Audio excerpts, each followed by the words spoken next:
संघर्ष 2016 मध्ये आपल्या सर्वांचं मनपूर्वक स्वागत. जुन्नर नगर परिषद सार्वत्रिक निवडणूक 2016 या निवडणुकीच्या निकालानंतर जुन्नर नगर परिषदेच्या जनतेतून थेट नगराध्यक्ष निवडले गेला. यानंतर आपण प्रत्येक पक्षाच्या नेत्यांचं या निवडणुकीबद्दलचं काय मत आहे हे जाणून घेतले आहे. याआधी आमदार शरददादा सोनवणे, शिवसेनेचे माऊलीजी खंडागळे आणि आता आपल्या सोबत आहेत राष्ट्रवादी काँग्रेसचे राज्याचे युवक उपाध्यक्ष अतुलजी बेनके. अतुलजी, आपल्या स्टुडिओमध्ये आपलं स्वागत आहे. नमस्कार. या चर्चेमध्ये आपल्या सोबत आहेत आपल्याचे कार्यकर्ते सुरेशजी वाणी सर. वाणी साहेब, आपलं स्वागत आहे. मी चर्चेला सुरुवात करतोय. बेनकेजी, आता जी निवडणूक प्रक्रिया पार पडली या निवडणुकीमध्ये आपल्या राष्ट्रवादी काँग्रेसचा गड आला पण सिंह गेला. आपले 8 नगरसेवक निवडून आले, मात्र नगराध्यक्ष पदाचे उमेदवार बाबा परदेशी यांचा पराभव झाला. आणि पराभव झाला नाही तर आपली राष्ट्रवादी काँग्रेस नगराध्यक्ष शर्यतीमध्ये ही 3 नंबरला राहिली. आपण काय याचं विश्लेषण करा, काय सांगाल? आत्ताची जी नगरपालिकेची निवडणूक झाली त्या निवडणुकीमध्ये राष्ट्रवादी काँग्रेस पक्ष विकासाच्या मुद्द्याला समोरे घेऊन ही निवडणुकीला सामोरे गेले. अनेक भ्रष्टाचाराचे अनेक विकास कामं केली नाही याचा आरोप विरोधी पक्षांनी आमच्यावर भरपूर केला. पण लोकांचा विश्वास मात्र राष्ट्रवादी काँग्रेस पक्षावरच होता आहे हे मतदानातून सिद्ध झालेलं आहे.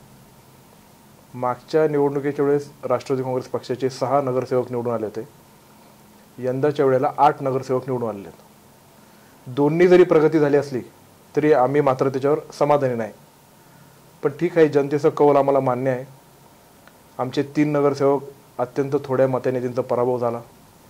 मग तिथं मतदान आणण्यापासून मतदान करण्यापर्यंत किंवा हक्काचं मतदान काढून ते लवकर करून घेण्यापर्यंत काही ठिकाणचे उमेदवार आणि कार्यकर्ते थोडेसे मागं सरसावले. त्याच्यामुळे तो फटका आम्हाला बसला. अन्यथा हे चित्र वेगळं दिसलं असतं. नगराध्यक्ष पदाचं म्हणाल तर आमच्यातलेच काही राष्ट्रवादी काँग्रेस पक्षाचे इच्छुक पक्षाकडे होते, पण तिकीट मिळालं नाही म्हणून ते अपक्ष उभे राहिले. त्याच्यामध्ये किरण शेठ परदेशी असेल किंवा आमचे प्रांतिकचे सदस्य सईद पटेल असेल. किरण शेठला 1500 मतं मिळाली आणि सईद पटेलला जवळपास 500 मतं मिळाली. हा फटका राष्ट्रवादी काँग्रेस पक्षाच्या उमेदवाराला बसला आणि 500-550 मताच्या फरकाने आम्हाला तो पराभव सहन करावा लागला. मताच्या विभाजनेमुळं राष्ट्रवादी काँग्रेस पक्ष मागे पडला. अन्यथा जुन्नर शहरामध्ये सर्वाधिक मत कोणाला भेटले असेल तर ते राष्ट्रवादी काँग्रेस पक्षालाच भेटलेले आहेत. बंडखोरीचा फटका जसा तुम्हाला बसला, जसे किरण परदेशी अपक्ष लढले, सईद पटेल अपक्ष लढले, तसाच बंडखोरीचा फटका जे मधुकर काजळे यांचं शेवटच्या क्षणापर्यंत शिवसेनेकडून उमेदवारी निश्चित होती, ऐनवेळी त्यांची उमेदवारी कापण्यात आली आणि तरुण नेतृत्वाने श्याम पांडेंना उमेदवारी देण्यात आली. बरोबर आहे. त्याच श्याम पांडे आणि मधुकर काजळे या दोघांमध्ये ही स्पर्धा झाली. अवघ्या 144 मतांनी श्याम पांडेचा विजय झाला आणि मधुकर काजळेने चांगली मतं मिळाली. मग तुम्ही म्हणताय की आम्हाला तो फटका बसला. मग जर का मधुकर काजळे हे जर अपक्ष लढले नसते तर शिवसेनेचा मोठ्या फरकाने विजय झाला असता, काय सांगाल? नाही, मधुकर काजळेंना जी मतं मिळाली ते काही प्रमाणात शिवसेनेची पण मिळाली, पण काही प्रमाणात त्यांचे वैयक्तिक संपर्क आणि बाकीच्या गोष्टीमध्ये ते बाहेरचं मतदान आणण्यामध्ये त्यांचं अत्यंत नियोजनबद्ध खूप चांगलं त्यांनी काम केलं म्हणून त्यांना एवढी मोठ्या प्रमाणात ती मतं मिळाली. जुन्नर शहरात अशी चर्चा होते की मधुकर काजळेंना जी मतं मिळाली त्यामध्ये राष्ट्रवादीच्या काही कार्यकर्त्यांचाही हात आहे. काही राष्ट्रवादीच्या कार्यकर्त्यांनी मधुकर काजळेंची हात मिळवणी केली आणि त्यांना मदत केली म्हणून एवढी मतं मिळाली, काय सांगाल? असं काही नाहीये. आरोप प्रत्यारोप इलेक्शनमध्ये होत राहतो, गैरसमजही होत राहतो. पण या आरोप प्रत्यारोप करत असताना प्रचाराच्या दरम्यान मी 15 दिवस जुन्नर शहरामध्ये होतो. त्याच्यानंतर मी बऱ्याचशा ठिकाणी शहानिशा केली. असं जर झालं असतं तर 1-2 ठिकाणी ते निश्चितच उघड झालं असतं आणि कानावर अशा गोष्टी आल्या असत्या. जो उमेदवार पराभूत होतो तो निश्चितच मी पराभूत का झालो याचे कारण मी शोधायला लागतो आणि अनेक लोक त्यांची दिशाभूल करून गैरसमज करून यांनी असं केलं त्यांनी तसं केलं असं सांगण्याचा प्रयत्न करतो आणि त्याच्यावर विश्वास पण बसू लागतो. पण असं अजिबात काही नाही. बाबा परदेशींना उमेदवारी दिल्यापासून अनेक प्रकारच्या वेगवेगळ्या चर्चाही समोर आल्या. सुरुवातीला बाबा परदेशींची उमेदवारी नाकारल्यानंतर बाबा परदेशी थोडेसे आक्रमक झाले, तेच आपल्यापर्यंत आलेले आहे. असं असताना बाबा परदेशींनाच उमेदवारी का दिली गेली, नेमकं आपण काय सांगाल? नाही, असं काही नाहीये. राष्ट्रवादी काँग्रेस पक्षाची उमेदवारी कोणाला द्यायची याचं मी एकटा वैयक्तिक निर्णय घेत नाही. आमचे तालुका संघटनेचे लोक आहेत जे बेनके साहेबांचे आधीपासूनचे सहकारी आहेत. आम्ही एकत्रित चर्चा केल्यानंतर तिन्ही उमेदवार अत्यंत तोलामोलाचे होते. किरण शेठही चांगले होते, पापा शेठही चांगले होते, बाबा शेठही चांगले आहेत. पण ह्या सगळ्या उमेदवारमधून जेव्हा बाबाला पसंती पडली याचा अर्थ पापा त्याच्यापेक्षा कमी सरस होता असं नाही. हा आमच्यासमोर अत्यंत पेच प्रसंगच होता की या 3 उमेदवारांपैकी कोणाला उमेदवारी द्यायची. पण बाबाच्या संघटनात्मक पातळीवर जुन्नर शहराबरोबर इतर तालुक्यामध्ये त्यांनी ज्या प्रमाणे चांगल्या पद्धतीने कामं केली आहेत, ज्या पद्धतीने संघटनेच्या लेवलवर त्यांनी जास्त भर केला आहे, त्याच्यामुळे संघटनात्मक दृष्टिकोनातून बाबाला जास्त प्रमाणात पसंती मिळाली. आणि या नगरपालिकेचा कारभार हाकताना एक उत्तम प्रशासक पाहिजे आणि चांगलं स्वच्छ प्रतिमेचा कारभार पाहून चांगल्या पद्धतीने या प्रशासनाच्या पातळीवर काम करून घेणारा नेता पाहिजे. या दृष्टिकोनातून बाबाला जरा जास्त पसंती मिळाली, म्हणून बाबाची उमेदवारी निश्चित झाली. छत्रपती शिवरायांच्या जन्माने पावन झालेलं आपलं किल्ले शिवनेरी म्हणजे जुन्नर शहर, या जुन्नर शहरीचं आधीचं नेतृत्व म्हणजे नगराध्यक्ष पद सदवांना परदेशी यांनी भूषवले. बरोबर. यानंतर किरण परदेशींनाही संधी मिळाली. बरोबर. राष्ट्रवादी काँग्रेस आपल्या घराचे आणि परदेशी कुटुंबाचे जवळचे संबंध आहेत. मग असं असताना किरण परदेशींची मनधरणी करण्यामध्ये आपल्याला अपयश का आलं? आम्ही अनेक वेळा समजून सांगण्याचाही प्रयत्न केला, पण त्यांना असं वाटू लागलं की मी निवडून येणारच आहे, निवडून आले तरी मी तुमच्या लांबचा नाही आहे, पण अनेक लोक माझ्या पाठीशी आहेत, हे सगळ्या गोष्टी आहेत. आणि म्हणून त्यांना सांगितले की पक्ष संघटना महत्त्वाची आहे. तुम्ही जरी जवळचे असाल तर व्यक्तीपेक्षा पक्ष मोठाच आहे. आम्हाला जरी मनात आलं की तुम्हाला उमेदवारी द्यावी, पण पक्ष संघटनेतून जो निर्णय आला त्याच्या पाठीशी आपण उभं राहावं असं मी त्यांना विनंती केली. पण ते मी निवडून येणारच असं त्यांना वाटत असल्यामुळे ते काय उभेच राहिले, ते काही खाली बसले नाही. पापा खोत जरी अपक्ष उभे राहिले नाही तरी पापा खोत मात्र सक्रिय कुठेही प्रचारात दिसले नाही. त्यांची काही अंशी प्रमाणात आपल्या पक्षावरती नाराजी.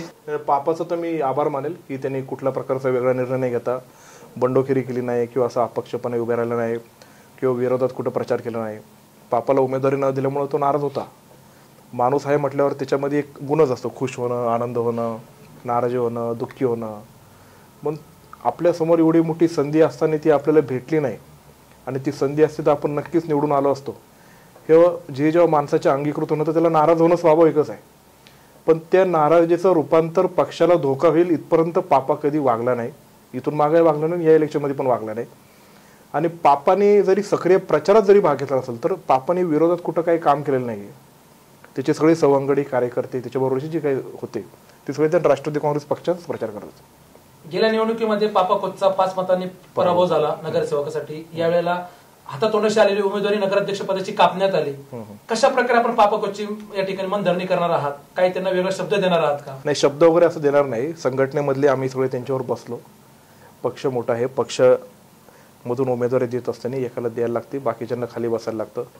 तर तुम्ही मोठेपण स्वीकारून चांगल्या पद्धतीने हा जो निर्णय घेतलेला आहे तर भविष्यात एकदा संधी एखादी हुकली तर पुढं कुठली तरी एक मोठी संधी वाट पाहत असते. या मोठी संधीच्या अनुषंगाने निश्चितच पापा आमच्या मनातला हिरो झालेला आहे. बेनके साहेब, तुम्ही मगाशी म्हणालात की बाबा परदेशींना उमेदवारी दिली, योग्य निर्णय घेतला. उमेदवारी बाबा परदेशींना देण्यापूर्वी बाबा परदेशी राष्ट्रवादी काँग्रेसवर नाराज होते. हॉटेल रतन मध्ये जो काही किस्सा झाला हा तालुक्याला माहिती आहे. बाबा परदेशी शिवसेनेकडे वर्ग झाले होते. तुम्ही पापा खोत यांना उमेदवारी दिली होती, तुम्ही त्यांना तुमचा एबी फॉर्म दाखवला. सकाळी असा काही चमत्कार घडला की बाबा परदेशी उमेदवार आपले राष्ट्रवादीचे नगराध्यक्ष पदाचे उमेदवार ठरले. काय सांगाल? त्यांना एबी फॉर्म वगैरे काय पापा शेटला काय दाखवला नाही आम्ही. एबी फॉर्म हा बेनके साहेबांची तिथून मिटिंग घडून तिथून बेनके साहेबांचं पत्र ठरलं आणि इथं आल्यानंतर तो देण्यात आला. अतुल शेठ, पापा खोत यांची उमेदवारी कन्फर्म आहे असं तुम्ही संध्याकाळी सांगता. एका ठिकाणी जेवायला बसले होते, पापा तुमची उमेदवारी कन्फर्म आहे. बंगल्यावरनं मेसेज आला की नाही बाबा, पापा नाही, बाबा परदेशींची उमेदवारी कन्फर्म. असं काही नाहीये. मी पापाला तुझी उमेदवारी तू प्रबळ दावेदार आहे पण कन्फर्म आहे आणि तुलाच उमेदवारी भेटली अशा दृष्टिकोनातून मी त्यांना म्हटलोच नाही. उमेदवार असताना उमेदवारी जर पापाकडे आली तर तू कुठल्याच बाबतीत कमी नाही पडला पाहिजे. या दृष्टिकोनातून तुझी तयारी कुठली पद्धतीने अपुरी नाही राहिली पाहिजे. त्या पद्धतीने तू तयारी कर. पण राष्ट्रवादी पक्ष जो निर्णय घेईल ते तुला मान्य करून त्याच्या मागे उभ्या राहायला लागेल असं त्याला मी सांगितलं होतं. नगराध्यक्ष पदाची उमेदवारी आपली डिक्लेअर होण्याच्या अगोदर बाबा परदेशी राष्ट्रवादी काँग्रेस बरोबर घटस्फोट घेणार होते अशी चर्चा तालुक्यात होती. ती चर्चा होती. उमेदवारी मिळाल्यानंतर, उमेदवारीचा फॉर्म भरून आल्यानंतर आपला अवश्य आपण सर्वांनी हा प्रश्न तेव्हा विचारला होता. वेगळं आणि वस्तुस्थिती वेगळी. बाबा परदेशी जुन्नर शहरामध्ये वेगवेगळ्या कमेंट्स करत होत्या. एवढंच नाही, ते खासदारांच्या बंगल्यावर जाऊन आले अशीही चर्चा होती. तेच नाही, मातोश्रीवर जाऊन नगराध्यक्ष पदाची शिवसेनेची उमेदवारी ते घेणार होते. आपण वास्तव कसं करत नाही? असं अजिबात नाहीये. मी काय सांगतो ते ऐका. जेवढ्या माणसं तेवढी प्रवृत्ती. एखादी घटना घडल्यानंतर माझी त्या घटनेच्या प्रति रिॲक्ट करण्याची पद्धत वेगळी असेल, तुमची वेगळी असेल, पापाची वेगळी आहे, बाबाची वेगळी आहे. मला यदा कदाचित उमेदवारी भेटली नाही याचं रिॲक्शन तो यदा कदाचित वेगळ्या पद्धतीने करत असेल, पण पापा आणि बाबा मधली जी बेनके साहेब आणि राष्ट्रवादी प्रतीची जी निष्ठा आहे ती तूच बरंही कमी झाली नाही आणि होणारही नाही. पण बाबाला शिवसेनेकडे गेला, त्याच्याबरोबर त्यांनी तिकडे प्रवेश करण्याचा मातोश्रीवर जाणार, ही सगळी चर्चा आहे. आता तुम्हाला नुकतंच सांगतो, मला आता जुन्नरमध्ये आल्यावर कळालं की अतुल बेनके हे शिवसेनेच्या वाटेवर आहे. ही आता चर्चा आहे. नाही साहेब, जुळत असं नाही अजिबात नाही. बेनके साहेब कुठे जुळत नाही. हॉटेल रतनमध्ये जो काही प्रकार घडला, आपण अनिल मेहर यांना विचारलं की बाबा परदेशींना जर उमेदवारी दिली तर काय परिस्थिती राहील. त्याच्यानंतर दुसऱ्या दिवशी बाबा परदेशी बंगल्यावर आले, तिथं जे काय घडलं हे तुम्हाला बेनके साहेबांना बाबांनाच माहिती. ही माहिती तुमची अत्यंत चुकीची आहे. ह्या सगळ्या गोष्टी तुम्ही अनिल मेहरांना विचारलं नाही? नाही विचारलं मी. अनिल मेहर हे दिनेश दुबे बरोबर तिथं आले, त्यांचं काही चहा पाणी झाला, हे झालं, तर ते म्हणले तुमचं काय पक्षच ठरलं. मला आमच्या पक्षाचं जरी काय ठरलं तर आम्ही काय कोणाला सांगणार नाही, आम्ही आमच्यात ठरवलं. ते म्हणले बघा भाऊ, दिनेशला जर उमेदवारी दिली तर आम्ही सगळेजण त्याच्या पाठीशी उभं राहू. हे फक्त वाक्य त्यांनी तिथं गायलं, मी काही त्याला विचारलं नाही. अनिल मेहर हा शिवसेनेचा आहे, नंतर भाजपमध्ये गेले, आता ते अपक्ष उभे राहिले. ते राष्ट्रवादी काँग्रेस पक्षाचे आणि अनिल मेहरची काय बांधिलकी नाहीये. आणि म्हणून अनिल मेहरने एखादं स्टेटमेंट केलं, त्याच्यावर कुणी रिॲक्ट होऊन बाकीचा संशय कल्लोळ करण्याची अत्यंत अजिबात काही गरज नाही. हे फक्त राजकारणामध्ये गैरसमज, संशय कल्लोळ आणि अत्यंत अशा प्रकारचे गोष्टी घडत राहतात. त्याच्यामध्ये सॉफ्ट टार्गेट ते डॅमेज करण्याचा प्रयत्न करतात. ही फक्त चर्चा असं काही नाही. साहेब, बाबांची पक्षावर किती निष्ठा आहे आणि तुमची बाबावर किती निष्ठा आहे हे मतदानातून दिसलेलं आहे. ज्यावेळेस बाबांचा पराभव झाला त्यावेळेस बाबांनी सांगितलं की फादर लॉबीने म्हणजे ज्येष्ठांनी काम केलं, युवकांनी केलं नाही. त्यांना कोणावर निशाणा साधायचा होता हे वेगळी सांगण्याची गरज नाही. त्यांच्या म्हणण्याचा अर्थ आपण काय घ्याल? कोणावर साधायचा होता असं अजिबात काही नाहीये साहेब. त्यांनी जो बोलला तो रागापोटी त्रागापोटी रिॲक्ट करणारा माणूस आहे. म्हणून एखाद्या गोष्टी तो जर बोलला असेल तीच पकडून आपण त्यांनी असं केलं. या इलेक्शन मध्ये आम्ही प्रत्येक प्रभागामध्ये जाऊन जनतेचं म्हणणं, उमेदवारांचं म्हणणं घेतलं होतं.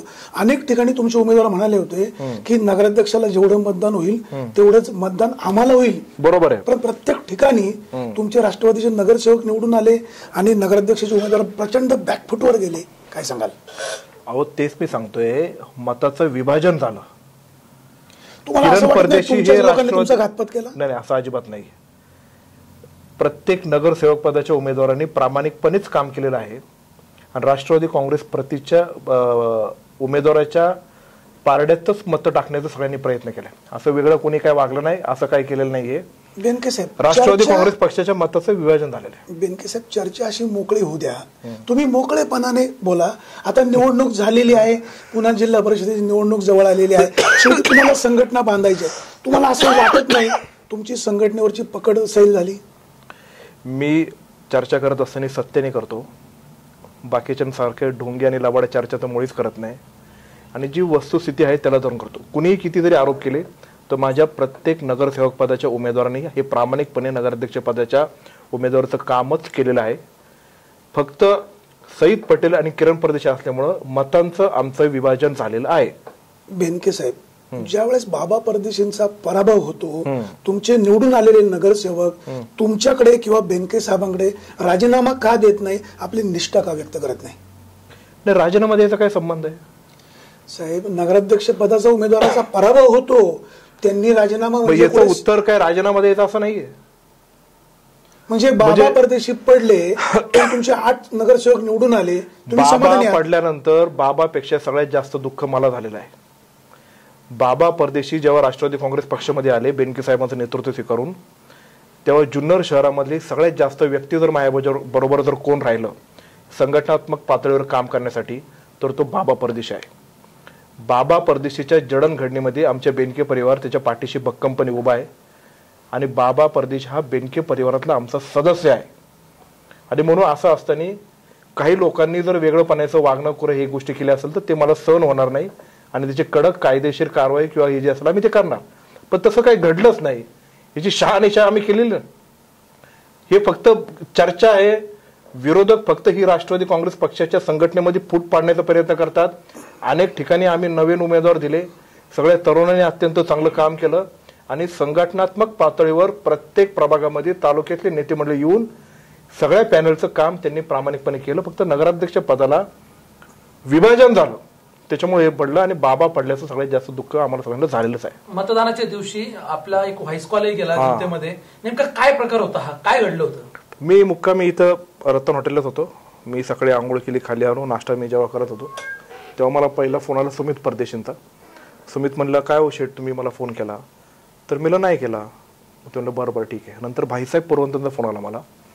मग भाईसाहेब पुरवंत म्हणले का वाचू शेठ मी फोन केला? म्हणलं मी फोन नाही केला. मग म्हणलं चाललंय काय मतदान व्यवस्थित चाललंय म्हटले. ते म्हणले मग कसं काय वातावरण? ते म्हणले तुमचा आदेश जो असेल त्याप्रमाणे आम्ही मानू. नंतर वैष्णवी चतुरांचा फोन आला.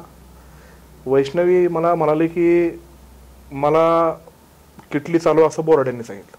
बिला असं का सांगितलं? ते म्हणलं तुम्ही ते बोराड्यांची चर्चा करा. मग मी बोराड्यांना फोन केला, ज्ञानदेव बोराडे. ज्ञानदेव बोराडे असे म्हणले की तुमचा आदेश, तुमचा तर फोन आला मला. मग तेव्हा मला जरा जाणवलं काहीतरी गडबड झाली.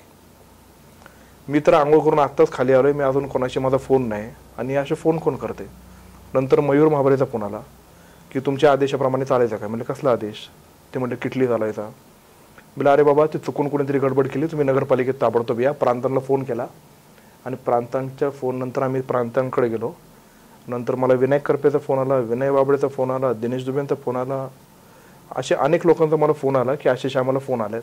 म्हणजे तुम्ही सगळे नगरपालिकेमध्ये या. आम्ही प्रांतांकडे तक्रार केली आणि मग त्याच्यानंतर आम्ही व्हॉइस कॉल्स पण परत रिव्हर्स पाठवले की हे कोणीतरी षडयंत्र करून ते केलेलं आहे. कोणीतरी म्हणजे कोणाचा हात असू शकतो त्याच्यामध्ये? मला माहित नाही. विरोधकापैकी कोणाचे असू शकतो. किटली का चालू असंच का मेसेज दिला? हे बघा, एक तर राष्ट्रवादीचे मतं कमी करण्यासाठी केला असेल, मग तो शिवसेनेने केला असेल, आघाडीने केला असेल, कुणी अपक्षाने केला असेल किंवा किरण शेट्टीने केला असेल, कुणी केलं हे मला माहित नाही. त्याचा तर शोध निवडणूक निर्णय अधिकाऱ्यांनी घेत आहेत, पोलीस आणि सायबर क्राईममध्ये.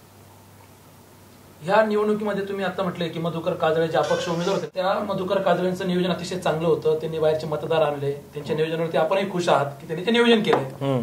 ह्याच मधुकर काजळेंनी राष्ट्रवादी काँग्रेस आणि शिवसेना यांची ह्या निवडणुकीमध्ये मिली बघत आहे, दोघांची सेटिंग आहे असा आरोप केला होता. काय सांगाल आपण? नाही, असं काही नाही. आता काय लोक काही चर्चा करतात, यांचं असं मिली बघत आहे. कोण म्हणतं आढळराव आणि बेनकेंची बैठक झाली, कोण म्हणतं आशाताईचं बाबाच्या मागं आहे, कोण म्हणतं की मधुकर काजळे चालण्यासाठी राष्ट्रवादीवरनी त्याला पैसे दिले. असं कुणीही काही चर्चा करतं. हे मुस्लिम समाजाचा उभा राहण्यासाठीच मधुकर काजळेने पैसे दिले. जो तो उमेदवार असतो ज्याला त्याला इच्छा असते. काय घडलं असेल तर मला माहित नाही, पण असं अजिबात नाही. शिवसेना आमचा विरोधी पक्षच आहे, त्यांच्यावर एकत्रित बसून पुढे चालण्याचे काही प्रश्न येत नाही. शिवसेना आपला विरोधी पक्ष आहे. त्याची कृषी उत्पन्न बाजार समितीची निवडणूक प्रक्रिया पार पडली, याच्यामध्ये आपण राष्ट्रवादी काँग्रेसचा पॅनल दिला, काही आपल्या बंडखोरांनी वेगळा पॅनल दिला, नेतृत्व बाबा परदेशीने केलं आणि त्याची कुठेतरी परतफेड करावी या हेतूने राष्ट्रवादी काँग्रेस आणि शिवसेना या निवडणुकीत एकत्र आले, असं मधुकर काजळेंचा आपल्यावरती आरोप आहे. नाही, असं अजिबात नाहीये. कृषी उत्पन्न बाजार समितीमध्ये जे घडलं ते मी मागच्या मुलाखतीमध्ये सांगितलेलं आहे. तो एक वेगळंच हे होतं. राष्ट्रवादी काँग्रेस आणि काँग्रेस एकत्र आली आणि ज्यांना ज्यांना उमेदवारी भेटली नाही त्या उमेदवारांनी एक वेगळं स्वतंत्र पॅनल केलं, शिवसेनेला बरोबर घेतलं. ते आम्हाला बिलकुल सगळ्यांना मान्य नव्हतं. ठीक आहे, ती निवडणूक घडली, त्याच्यानंतर सभापतीपद निवडून झाला, उपसभापती शिवसेना झाला, पण राष्ट्रवादी काँग्रेस पक्षाचे मार्केट कमिटीचे डायरेक्टर आणि या ओरिजिनल राष्ट्रवादी काँग्रेस पक्षातले जे मार्केट कमिटी हे सगळे एक संघ आहेत आणि एकत्रितच सगळे चांगल्या पद्धतीने कारभार करतात. आणि ह्या मार्केट कमिटीच्या विचित्र राजकारणामुळे शेतकऱ्यांना कुठल्याच प्रकारचा फटका नाही बसला पाहिजे, व्यापाऱ्यांना बसला नाही पाहिजे. या पद्धतीने मार्केट कमिटीचं काम चांगलं चाललंय आणि म्हणूनच बाबाने त्या पॅनलचं नेतृत्व केलं म्हणून त्याला दिलं, असं अजिबात काही नाही. त्याचा काही संबंध नाही. कृषी उत्पन्न बाजार समितीच्या याच्यामध्ये जे काही विजय झाला, बाबाने जे काही नेतृत्व केलं, कसं पाहता आपण याकडे की बाबा सारख्या माणसाने नेतृत्व करून त्या ठिकाणी विजय एका हाती खेचून आणला मार्केट कमिटीमध्ये आणि त्याच बाबाचा नगरपालिकेच्या याच्यामध्ये पराभव झाला, नेमकी काय करणं आपण मांडलं? कसं आहे, बाबा जरी त्या पॅनलमध्ये होता तरी बाबा असा एकटा नव्हता. ते अनेक लोक एकत्रित आले म्हणून ते झालं. बाबा एक त्याच्यामधला घटक होता आणि बाबाने ते केलं असेल असं इथे सगळ्या गोष्टी. आता त्याने तिथं काय केलं काय मी ते काय बघायला बाबा एक घटक होता म्हणजे तुमचा सहभाग होता असं म्हणायचं का तुम्हाला? नाही नाही नाही, त्या निवडणुकीमध्ये त्या पॅनलच्या बरोबर मी नव्हतो. ते बंडखोरांचं पॅनल झालं आणि त्या 15-20 दिवसामध्ये कुणीही कसं वागत होतं आणि त्यांनी या निवडणुकीमध्ये ते केलं. मी संजय काळेंबरोबरच प्रचारला होतो, प्रत्येक उमेदवारांना किंवा प्रत्येक सोसायटीमध्ये जाऊन त्या लोकांना सांगून किंवा हे सांगून. मी विचित्र किंवा वेगळंपणे कुठल्या मतदारांना सांगितलं असेल ते सिद्ध करून दाखवा, असं मी प्रत्येक ठिकाणी सांगत असतो. जुन्नर तालुक्यात राष्ट्रवादी काँग्रेस किंवा वल्लभशेठ बेनके यांची मुस्लिम समाजाच्या मताधिक्यावर किंवा याच्यावरती पकड आहे. बरोबर. आपण वारंवार पाहिलेले, तुम्ही लोकांनी जातीपातीचं पक्षपातीचं राजकारण केलेलं नाही. मग ह्या निवडणुकीमध्ये बाबा परदेशींना मुस्लिम समाजाचं मतदान मिळालं नाही, आपण बॅकफुटवर आलात असं आपल्याला वाटत नाही? वाटतं जरा. काय केलं पाहिजे, काय करावं? आता बाबा पूर्वी जसं सेनेमध्ये होता आणि म्हणून तो राष्ट्रवादीमध्ये आल्यानंतर मुस्लिम लोक त्याला मतदान करणार की नाही हा प्रश्न आणि प्रश्नचिन्ह आणि चर्चा सगळीकडे होती. पण जिथं जिथं आमचे मुस्लिम उमेदवार होते किंवा हे येतोय तिकडून मतदान आणण्याचा आम्ही पूर्णपणे प्रयत्न केला. पण किरण शेठ परदेशींची मुस्लिम समाजाबद्दलची बांधिलकी, त्यांचा ट्रान्सपोर्ट व्यवसायामुळे अनेक मुस्लिम ड्रायव्हर त्यांच्या ट्रक्सवर वगैरे होते, त्यांच्याबरोबर सुद्धा संबंध, अनेक दैनंदिन व्यवहारामध्ये किंवा अतुल नागरे आमची जी पतपिढी आहे ते किरण शेठ प्रामुख्याने भूमिकेमध्ये चालवतात. त्यांच्या ती सगळ्याबरोबर लॉबिंग किंवा MIMचा एक वेगळा कॅन्डिडेट ते फक्त जातीयवरच मतं मागतात, हे चुकीचं आहे. त्याच्या मागे जे गेले किंवा सईद पटेलच्या मागे गेले, त्याच्यामुळे मुस्लिम मतांचं प्रचंड प्रमाणात विभाजन झालं आणि ते कारण आहे आमचं पराभवाचं. तुम्ही वारंवार सांगतायत किंवा किरण शेठ परदेशी म्हणजे माजी नगराध्यक्ष किंवा त्यांचे आणि मुस्लिम समाजाचे कसे चांगले संबंध आहेत जिव्हाळ्याचे हे आपण मांडताय. मग ह्या जुन्नर शहराच्या 19,300 मतदानापैकी जवळपास सिंहसुद्धी समाजाचे 6,500 मतदान होतं. बरोबर आहे. मग असं असताना आपल्याला जर कळत होतं की बाबा परदेशी सेनेमध्ये होते, त्यांना मुस्लिम समाज मताधिक्य पडणार नाही, मग आपण किरण परदेशींना उमेदवार का दिले नाही? पण आता ते कसं आहे, संघटनात्मक पातळीवर बैठका झाल्या, प्रत्येक मुस्लिम मोहलामध्ये बैठक झाली आणि त्यांनी सगळ्यांनी सांगितलं की राष्ट्रवादी काँग्रेस पक्ष जो उमेदवार देईल आमची बांधिलकी पक्षाबरोबर आहे, त्याच्या मागे आम्ही उभे राहू. पक्षाचा घात झाला असं तुम्हाला म्हणायचंय? नाही, आता ते मतदान नाही झालं आम्हाला, आम्ही घात झाला असं म्हणणार नाही, पण आम्हीच कुठेतरी कमी पडलो. आधीच्या निवडणुकीमध्ये जेव्हा जमीर कागदींचा प्रचार करत विरोधात प्रचार करत असताना वल्लभ शेठनी नगरपालिकेसमोर सांगितलं होतं 4,27,000. याचा काही परिणाम झाला असं जाणवतं या निवडणुकीत? नाही, तो गैरसमज केला गेला. बरं, बेनके साहेब असे म्हणाले होते की या तालुक्यामध्ये 4 लाख हिंदू आहेत आणि 27,000 मुस्लिम आहेत, पण तरी पण मी नगरपालिकेमध्ये मुस्लिम समाजाचं नगराध्यक्षपद दिला आणि मग त्याचा विपर्यास केला गेला की 4 लाख हिंदू आहे आणि आम्ही 27,000 मुस्लिम वर ते आम्ही भारी होऊ शकतो, अशा प्रकारचा गैरप्रकार त्यांनी केला.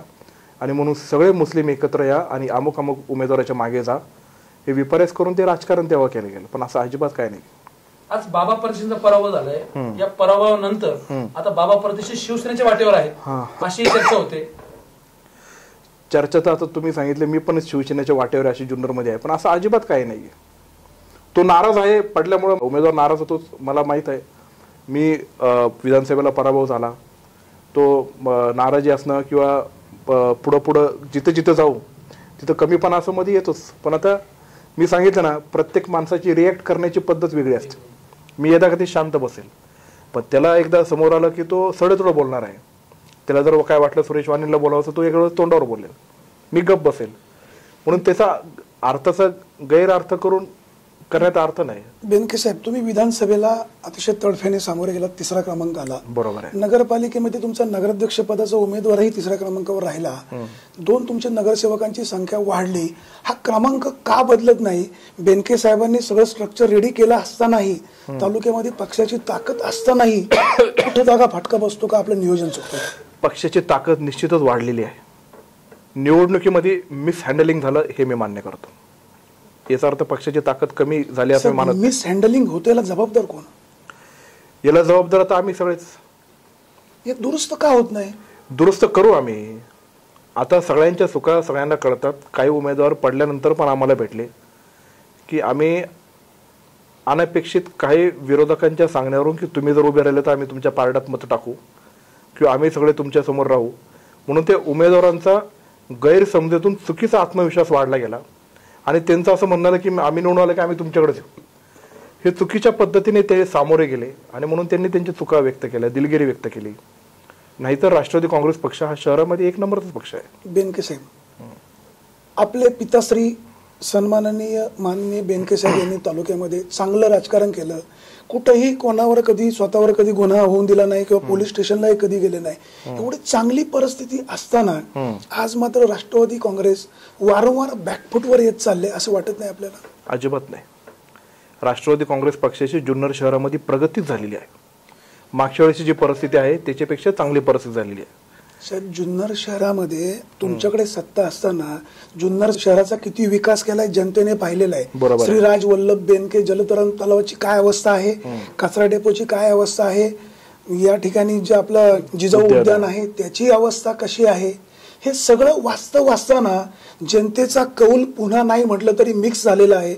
नगरपालिकेवर त्रिशंकू परिस्थिती निर्माण झाली. काय सांगाल आपण? हे जे सगळे मुद्दे आहेत ना, या इलेक्शनच्या कालावधीमध्ये प्रचंड आरोप राष्ट्रवादी काँग्रेस पक्षावर सगळ्यातला आरोप कुठला खोटा आहे? नाही, आरोप आता जलतरण तलाव आहे ना, नेमकी त्याच्याकडे बघण्याचा दृष्टिकोन विरोधकांचा अत्यंत वेगळा आहे. पण त्याची नेमकी खरी परिस्थिती काय आहे आम्ही वारंवार ती सांगितलेली आहे. एकतर जलतरण तलाव क वर्गाच्या नगरपालिकेमध्ये कोण डेअरिंग करत नाही चालू करायची, कारण जलतरण तलाव मेंटेन करणं अत्यंत अवघड असतं. तो बेनके साहेबांनी चालू केला, नंतर नगरपालिकेला तो मेंटेन करणं अवघड गेलं. तो मेंटेन करण्यासाठी BOT बेसिसवर आम्हाला परवानगी द्या आणि एखाद्याला चालवायला द्या याची मान्यता मिळण्यासाठी उशीर झाला. मध्यंतरीच्या कालावधीमध्ये दुष्काळ पडल्यामुळे 1 वर्ष बंद, पुण्यामध्ये 2 बालक मृत्यूपक्के पडल्यामुळे जलतरण तलाव 1 वर्ष बंद. कशामुळे बंद पडला हे सगळ्यांना माहित आहे. प्रश्न असा आहे, तुम्ही एखादा प्रकल्प करण्यापूर्वी तो जनतेच्या उपयोगाचा आहे का, तो पुढे चालेल का, असा विचार का करत नाही? जलतरण तलावाची अवस्था अतिशय बिकट आहे. शेवटची घटका तो जलतरण तलाव मोजतोय. तो जनतेच्या उपयोगासाठी जलतरण तलाव बांधलेला आहे आणि तो BOT बेसिसवर त्याची मान्यता मिळालेली आहे. टेंडर फ्लोट झालेत. आत्ताचे नगराध्यक्ष आणि नगरसेवक सगळे मिळून त्याचे टेंडर फ्लोट झाल्यानंतर BOT बेसिसवर चालू होईल. तो लवकरात लवकर जलतरण तलाव या लोकांच्या सेवेसाठी रुजू होणार आहे, एवढं खात्री मी सांगतो. जरी शिवसेनेचा जरी नगराध्यक्ष झाला असला, जरी मेजॉरिटीमध्ये तो कोण पुढे किती कसं एकत्र ते मला माहित नाही, पण तो निश्चितप्रमाणे जुन्नरची जनता तुमच्याकडे प्रचंड आशेने पाहते की बेनके साहेबांचा पुत्र आहे, नक्कीच तालुक्यामध्ये एक वेगळं व्हिजन तयार करेल. पण बेनके साहेब कधी कधी आपण बेजबाबदारपणे बोलता. अजित पवार जुन्नरला आले होते, त्या ठिकाणी तुम्ही म्हणालात की तालुक्याच्या आमदारांनी एका शेतकऱ्याला मारहाण केली, नंतर चर्चा अशी झाली की तसा प्रकार घडलाच नव्हतं. सर काय सांगाल? नाही, काय झालंय, आमदारांची पार्श्वभूमी लोकांना मारण्याचीच आहे. त्यांनी तलाठ्यांना मारहाण केली, कोर्टातून जामीन घ्यावा लागला. ते म्हणायचे मी मारहाण केलीच नाही, नंतर भाषणात म्हणायचे कसा फरारलेला. मग COला मारहाण केली, नंतर त्यांच्या सभेतच म्हणले की एखादा ऐकलं तर आम्ही त्याला फराळ देऊ. मध्ये जुन्नर नगरपालिकेच्या प्रचाराच्या दरम्यान पत्रक वाटताना नारायण परदेशीच्या मुलाला, त्याचं मला नाव आठवत नाही, आरेरावेने वागवून त्याच्या पॅन्टमध्ये त्याच्या पट्ट्याला पकडून त्याला अशी धक्काबुक्की केली आणि दमदाटी केली. लोक आले आणि म्हणून ते सावरासावरं करून ते पुढे निघून गेले.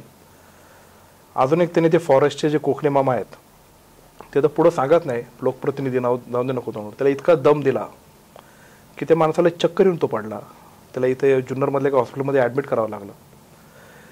आणि ज्या माणसाला किंवा ज्या शेतकऱ्याला मारहाण केली त्याची व्हिडिओ क्लिप माझ्याकडे आली व्हॉट्सॲपवर, ते आपले सगळे जुन्नरमध्ये प्रसार झाले. अजितदादांच्या सभेच्या स्टेजवरती माझ्याकडे आली आणि त्याच्या विरुद्ध तक्रार पोलीस स्टेशनला क्रांती पाटलांकडे केली असं त्यांनी सांगितलं. आता त्याच्यानंतर जी तपासणी आम्ही केली, तो कुठे हा जो शेतकरी आहे त्याचा ते रस्त्याचा काहीतरी वाद आहे. तर आमदार शरद सोनवणे आणि शशी सोनवणेने त्यांना मारहाण केलेलं आहे, तो चुकीचं बोललेला आहे. फक्त लोकांचा हा रस्ता होण्याकरता त्या शेतकऱ्याला समजून सांगितलं, शेतकऱ्यांनी ऐकलं नाही. शेतकऱ्यांनी आमदारावर केलेला आरोप खोटा होता. ऐक, मी काय म्हणतो ते तर ऐकून घ्या पहिलं. लोकांच्या हितासाठी हा रस्ता तिथं व्हावा असं आमदारांनी त्यांना समजून सांगितलं, त्यांनी ते ऐकलं नाही. त्याच्यानंतर त्यांनी त्याला दम दिला, त्यांनी आणि शशी सोनवणेंनी. आणि वामन पट्ट्यातले जे लोक आहेत त्यांच्यासाठी लोक आहेत त्यांच्याबरोबर जाऊन पण आमची बैठक झाली. त्या वामन पट्ट्यातल्या लोकांनी सांगितलं मारहाण केली नाही पण दम दिला ही वस्तुस्थिती आहे. तहसीलदार तिथं जागेवर आले. तहसीलदाराने सांगितलं की जोपर्यंत कायदेशीर शहानिशा होत नाही ते शेतकऱ्याची जमीन काढून उर्वरित जी काहीतरी इरिगेशन खात्याची जमीन आहे तिथून जर रस्ता करायला हरकत नाही, आम्ही डिपार्टमेंट बघून घेऊ, तोपर्यंत तुम्ही इथं कुठल्याही प्रकारची ऍक्टिव्हिटी करू नका. बेनके साहेब आपण एक जबाबदार पर्सन आहात. आपण खातरजमा न करता मला आत्ताच कळलं की आमदाराने एका शेतकऱ्याला मारलं, अशा कमेंट्स कशा करू शकता? आणि तशी घटना घडली नव्हती. ती पार्श्वभूमी होती त्यांची की ते मारहाण करतात, हे करतात. आणि त्यांनी स्वतः त्याच्या तोंडाने तिथं सांगितलं होतं आणि पोलीस स्टेशनला त्यांनी कंप्लेंट पण दाखल केली होती. त्याच्यामुळं मी तिथं ते बोललो असेल, पण नंतर मी शहानिशा केली, तिने मारण्याने दमदाटी केली. बेनके साहेब ठीक आहे, तर ते चौकशीमध्ये काय सगळं सिद्ध होईल. बरोबर. जुन्नरच्या नगरपालिकेमध्ये आपले 8 नगरसेवक निवडून आले, उपनगराध्यक्षपदी निवडण्याचा बाकी आहे, संख्याबळ जुळत नाही, आमदार शिवसेनेच्या बरोबर जाणार आहे, काँग्रेस तुमचा मित्र पक्ष आहे, आपलं प्लॅनिंग काय असेल? नाही, काँग्रेस बरोबर जर आलं ते एकत्रितपणे आमची मेजॉरिटी होऊन नक्कीच उपनगराध्यक्षपद होईल. पण जरी शरद सोनवणेचे 3 सदस्य काँग्रेस शिवसेना हे एकत्रित होऊन त्यांचं झालं तर मी अजून काही कोणावर चर्चा केलेली नाही. मी शिवसेनेच्या कोणावर चर्चा केली नाही. आमदार शरद सोनवणेंचे किंवा त्यांचे जे इथले जे प्रमुख कार्यकर्ते जमीर कागदी त्यांच्यावर चर्चा केली नाही. फक्त आता सत्यशील दादाबरोबर बोलून समजा तो काँग्रेसवाला आला तर आम्ही एकत्रित आघाडी करून ते करू मेजॉरिटी. जुन्नर शहरामध्ये आपण सत्तेमध्ये असताना काय काय विकास झाला, त्या विकासाचं काय झालं? वाणी साहेबांनी सांगितलं की जलतरण तलाव किंवा आपलं उद्यान असेल, कशाचे 3-13 वाजलेले. आपण म्हणतोय आम्ही विकास केलाच, आपण विकास केलाच, हरकत नाही. पण अजितदादा पवार ज्या वेळेला 19 फेब्रुवारीला किल्ले शिवजयंती आले होते, जेव्हा इथं सभा झाली, जो काही डिवायडर झालाय या डिवायडर बद्दल अजितदादांनी जे काही शब्द काढले हे परत वेगळं सांगायला नको. मग आपण विकास करता पण त्या विकासाचा दर्जा आपण राखत नाही, काय सांगाल आपण? नाही, विकासाचा दर्जा राखला जातो. तो पीडब्ल्यूडी डिपार्टमेंटचा रस्ता आहे, त्याचे टेंडर फ्लोर झाले. काम करून जबाबदारी साहेब कोणाची होती? आता ते प्रशासनाने त्या गोष्टी लक्षात देऊन केल्या पाहिजे का तुमचे नगराध्यक्ष, तुमचे नगरसेवक किंवा तालुक्यातील तुम्ही एक युवा नेते म्हणून? बेनके साहेब, चांगलं झालं, आम्ही केलं, वाईट केलं, अधिकाऱ्यांनी केलं. नगरपालिकाचं आणि त्या रस्त्याचा संबंध नाही. तो रस्ता तेव्हा पीडब्ल्यूडीच्या अखत्यारीत येत होता. निश्चितच पीडब्ल्यूडीच्या शहरामधला तो रस्ता आहे असू द्या, पण तो पीडब्ल्यूडीच्या अखत्यारीत नगरपालिकेचा संबंध नाही. त्या रस्त्याला या अधिकाऱ्यांना तुम्ही जाब विचारला, तुमच्या जमणार त्यांना जाब विचारला आणि हे डिवायडर सगळे एकदम सरळ लाईनीमध्ये पण व्हायला पाहिजे असं त्यांना वारंवार त्या गोष्टी त्याला सांगितल्या होत्या. पण आता हे चुकीच्या पद्धतीने ठेकेदार वजन कमी पडतं असं म्हणायचं तर असं अजिबात नाहीये. मग आपण सांगून जर काम सरळ होत नाही तर मला काय म्हणायचं? हे बघा, तेव्हा आपला दरारा कमी झाला जुन्नर तालुक्यातला. वल्लभ शेठ ज्यावेळेला आमदार होते, एक दरारा होता, एक आवाज होता, एक फोन केला की अधिकारी लाईन त्वरित यायचा. मात्र आपण आता कमी पडतंय असं दिसतंय. रस्त्याचं काम हे बेनके साहेबांच्या कालावधीतलं आहे म्हणून तेव्हा बेनके साहेब नेतृत्व करत होते. आणि जेव्हा हे रस्त्याचं काम झालं, डिवायडर निश्चितच थोडासा चुकीचा आणि वाकड्या तिकड्या पद्धतीने झाला. याच्याबद्दल अजितदादांनी नाराजी व्यक्त केली होती. पण त्याच्यानंतर ठेकेदाराला सांगून जेवढी सुधारणा करता येईल त्याच्यामध्ये सुधारण्याचं काम पण आपण केलेलं आहे. आणि निश्चितच या रस्ता असेल किंवा अन्य कुठले कामं असेल ते दर्जेदार व्हावेत याच्यासाठी कायम लक्ष होतं. बेनके साहेबांचं होतं, हे होतं. हे काय आता मी बघायला लागलो तेव्हापासून हे झालं असं नाही. उलट आत्ताच प्रशासनावर दाब कमी पडतोय आणि प्रशासन मनमारी कारभार करून कशा पद्धतीने पण कारभार करतोय. एवढंच नाही तर आता ठेकेदार संघटना होती, ठेकेदार संघटना ऑनलाईन झाल्यापासून आपल्याला काम भेटते नाही भेटते, आपण बिलो जातो की का नाही, म्हणून सगळ्यांनी एकमेकाचे संगनमत करून कुणी बिलो जाऊ नये, कोणालाही त्याचा फटका बसू नये म्हणून ते एकमेकात वाटून घ्यायचे कामं, जेणेकरून कामाचा दर्जा राखला जाईल. याच्यानंतरही बेनके साहेबांनंतर जेव्हा शरद सोनवणे आमदार झाले तर ती ठेकेदार संघटना अस्तित्वात राहिली, प्रत्येकाला काम भेटवलं, हे मला चांगली गोष्ट आहे. पण त्या संघटनेचे अध्यक्ष शरद सोनवणे झाले आणि त्याच्यानंतर प्रशासनाबरोबर हात मिळवणी करून काही कामं टेंडरपूर्वीच चालू केली आणि कशा पद्धतीने कशा प्रकारे काय काय झालं हे वारंवार सगळ्या गोष्टी ओपन झालेल्या आहेत. म्हणून दर्जाहीन कामाच्या बाबतीत नुसते आरोप करायचे आणि स्वतः कोण कसं वागतंय आणि कशा पद्धतीने कोण कार्य करते हे लोकांसमोर येत आहे. जुन्नर शहराच्या विकासामध्ये राष्ट्रवादी काँग्रेसचा सिंह असं वाटतं की खूप पुढाकार असं आपल्याला म्हणायचंय. 100% राष्ट्रवादी काँग्रेस पक्षाने जुन्नर शहरामध्ये अत्यंत चांगलं काम केलेलं आहे.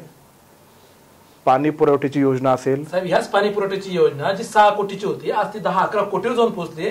2009 ला सुरू झालेली पाईपलाईन योजना जिची 2012 शेवटची मुदत होती, वारंवार त्या ठेकेदाराला मुदत वाढ देण्यात आली. आपल्याच त्या ठिकाणी सत्ता असताना काय नेमकं चाललंय? आजही जुन्नरकरांना दूषित पाणी पुरवठा होतोय, आजही अवेळी पाणी येतंय, कोण जबाबदार आहे? पाणी पुरवठ्याचं काम हे जेव्हापासून सुरू झालं ते पूर्णतः होऊसपर्यंत अनेक अडचणी आल्या. गल्ली बोळातून पाणी फिरवताना किंवा पाईपलाईन सगळं नेतानी त्या अडचणी आल्या, त्याच्यामुळे तिचं लांबत गेलं. अजून महागाई वाढली, या सगळ्या गोष्टी वाढल्या, म्हणून सभागृहाचा मेजॉरिटीच्या जोरावर तो निर्णय घेऊन तो वाढवला. या सभागृहामध्ये मेजॉरिटी 4 वर्ष शिवसेना पक्षाची होती, त्याच्यानंतर राष्ट्रवादी काँग्रेस पक्ष आणि मनसेची एकत्रित आलेली आहेत. अनेक लोकांनी म्हणजे शिवसेनेचे पक्ष असतील तिथल्या नगरसेवकांनी किंवा आत्ता मनसेचे नगरसेवक पूर्वीचे होते आणि आत्ता सोनवणेंच्या आघाडीचे आहेत, त्यांनी पण तिथं मुदतवाढ दिली ना.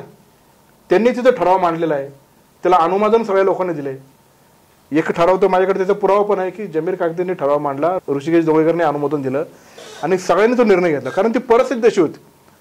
त्या कन्सल्टंट जो होता पाण्याच्या पाईपलाईनचा तो ब्लॅकलिस्ट केला आम्ही. नाशिकचा तो कन्सल्टंट होता, त्यांनी वेळोवेळी इथं येऊन सर्वे केला नाही.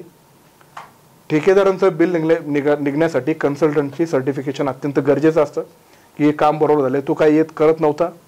तो इथं आल्यानंतर अत्यंत वेगळ्या आणि चुकीच्या पद्धतीने वागत होता. म्हणून कन्सल्टंटला नगरपालिकेने राष्ट्रवादी काँग्रेस पक्षाच्या कालावधीमध्ये ब्लॅकलिस्ट केलं. नवीन कन्सल्टंट नेमला, त्याला आपण ब्लॅकलिस्ट करताय. मात्र जो ठेकेदार आहे ज्यांनी गुणवत्ताहीन काम केलं त्याला आपण ब्लॅकलिस्ट करत नाही, त्याला वारंवार मुदतवाढ देत आहे. याच व्यासपीठावरती आमदार शरददादा सोनवणे यांनी ह्या पाईपलाईन घोटाळा याच्यामध्ये घोटाळा झालाय आणि तब्बल ठेकेदाराने 1 कोटी रुपये बंगल्यावर पोच केले असाही थेट आरोप आपल्या आवाजच्या या कॅमेऱ्यासमोर केला होता. ती मुलाखत मी ऐकली. तो फक्त म्हटला की ठेकेदारांनी 1 कोटी एका नेत्याला दिले. ज्यांनी त्याची का दाखल करणार आहे? उलट करावी. ह्या लोकांचा पैसा कुणी 1 कोटी रुपये खाल्लाय, त्यांनी जो आरोप केलाय ते पण एक जबाबदार नागरिक, एक प्रथम नागरिक आहेत, हे सिद्ध व्हायला पाहिजे ना. मग बंगल्यावर नेलं तर कोणाच्या बंगल्यावर दिले? त्यांनी सांगितलं का आमच्या बंगल्यावर दिले किंवा खासदारांच्या बंगल्यावर दिले का त्याच्या बंगल्यावर दिले? कोणाच्या बंगल्यावर दिले? जेव्हा एखादा आरोप करतो तेव्हा जबाबदारपणे एखादा तालुक्याचा प्रथम नागरिक असेल, आरोप करतोय ठीक आहे ना, करताना त्यांनी ते सिद्ध पण केलं पाहिजे. कशा गोष्टींनी? त्यांची जेव्हा क्लिप आली, मी प्रामाणिकपणे सांगितलं की त्या क्लिपमध्ये सांगितलं होतं त्याच्या पार्श्वभूमीवर मी बोललो असेल, पण तशी घटना घडली नाही. त्यांनी दमबाजी केली.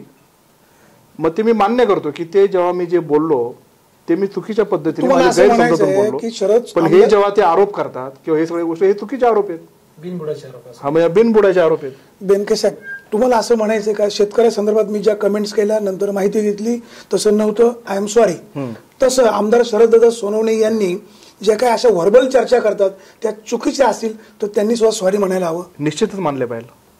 नाही ते सिद्ध तरी करून दाखवले पाहिजे ना, लोकांसमोर गेलं पाहिजे काय खरं आहे काय खोटं आहे. नुसतं बोलबच्चन करून लोकांच्या भावनेशी खेळून काहीतरी अशी बोगस भाषणं ठोकायची असं बेनके साहेब चुकीचं बोलून चालत नाही. पूर्वी कार्यकर्ता आणि नेता एक निष्ठा असायची, बरोबर आहे. आता मात्र तशी पाहायला मिळत नाही. आपण आमदार शरद सोनवणेवर टीका करता, त्यांच्या घरी जाता, शाल श्रीफळ घेता, बेनके साहेब मोठे बेनके साहेबांच्या घरी येतात, साहेबांचे आशीर्वाद घेत आहेत, तुमची शेतकऱ्यांची मैत्री आहे. सर्वसामान्य जनतेने ह्या नेत्यावर विश्वास कसा ठेवायचा? शरद सोनवणेंच्या घरी मी एकदाच गेलो होतो. ते फक्त प्रदीप दादा कंद इथं आले होते, पिंपळवंडीमध्ये कार्यक्रम होता आणि शरद सोनवणे हे तालुक्याचे आमदार आहेत आणि त्यांनी प्रदीप दादाला म्हटले तुम्ही जिल्हा परिषदेचा अध्यक्ष, तुम्ही माझ्या घरी 2 मिनिटं या.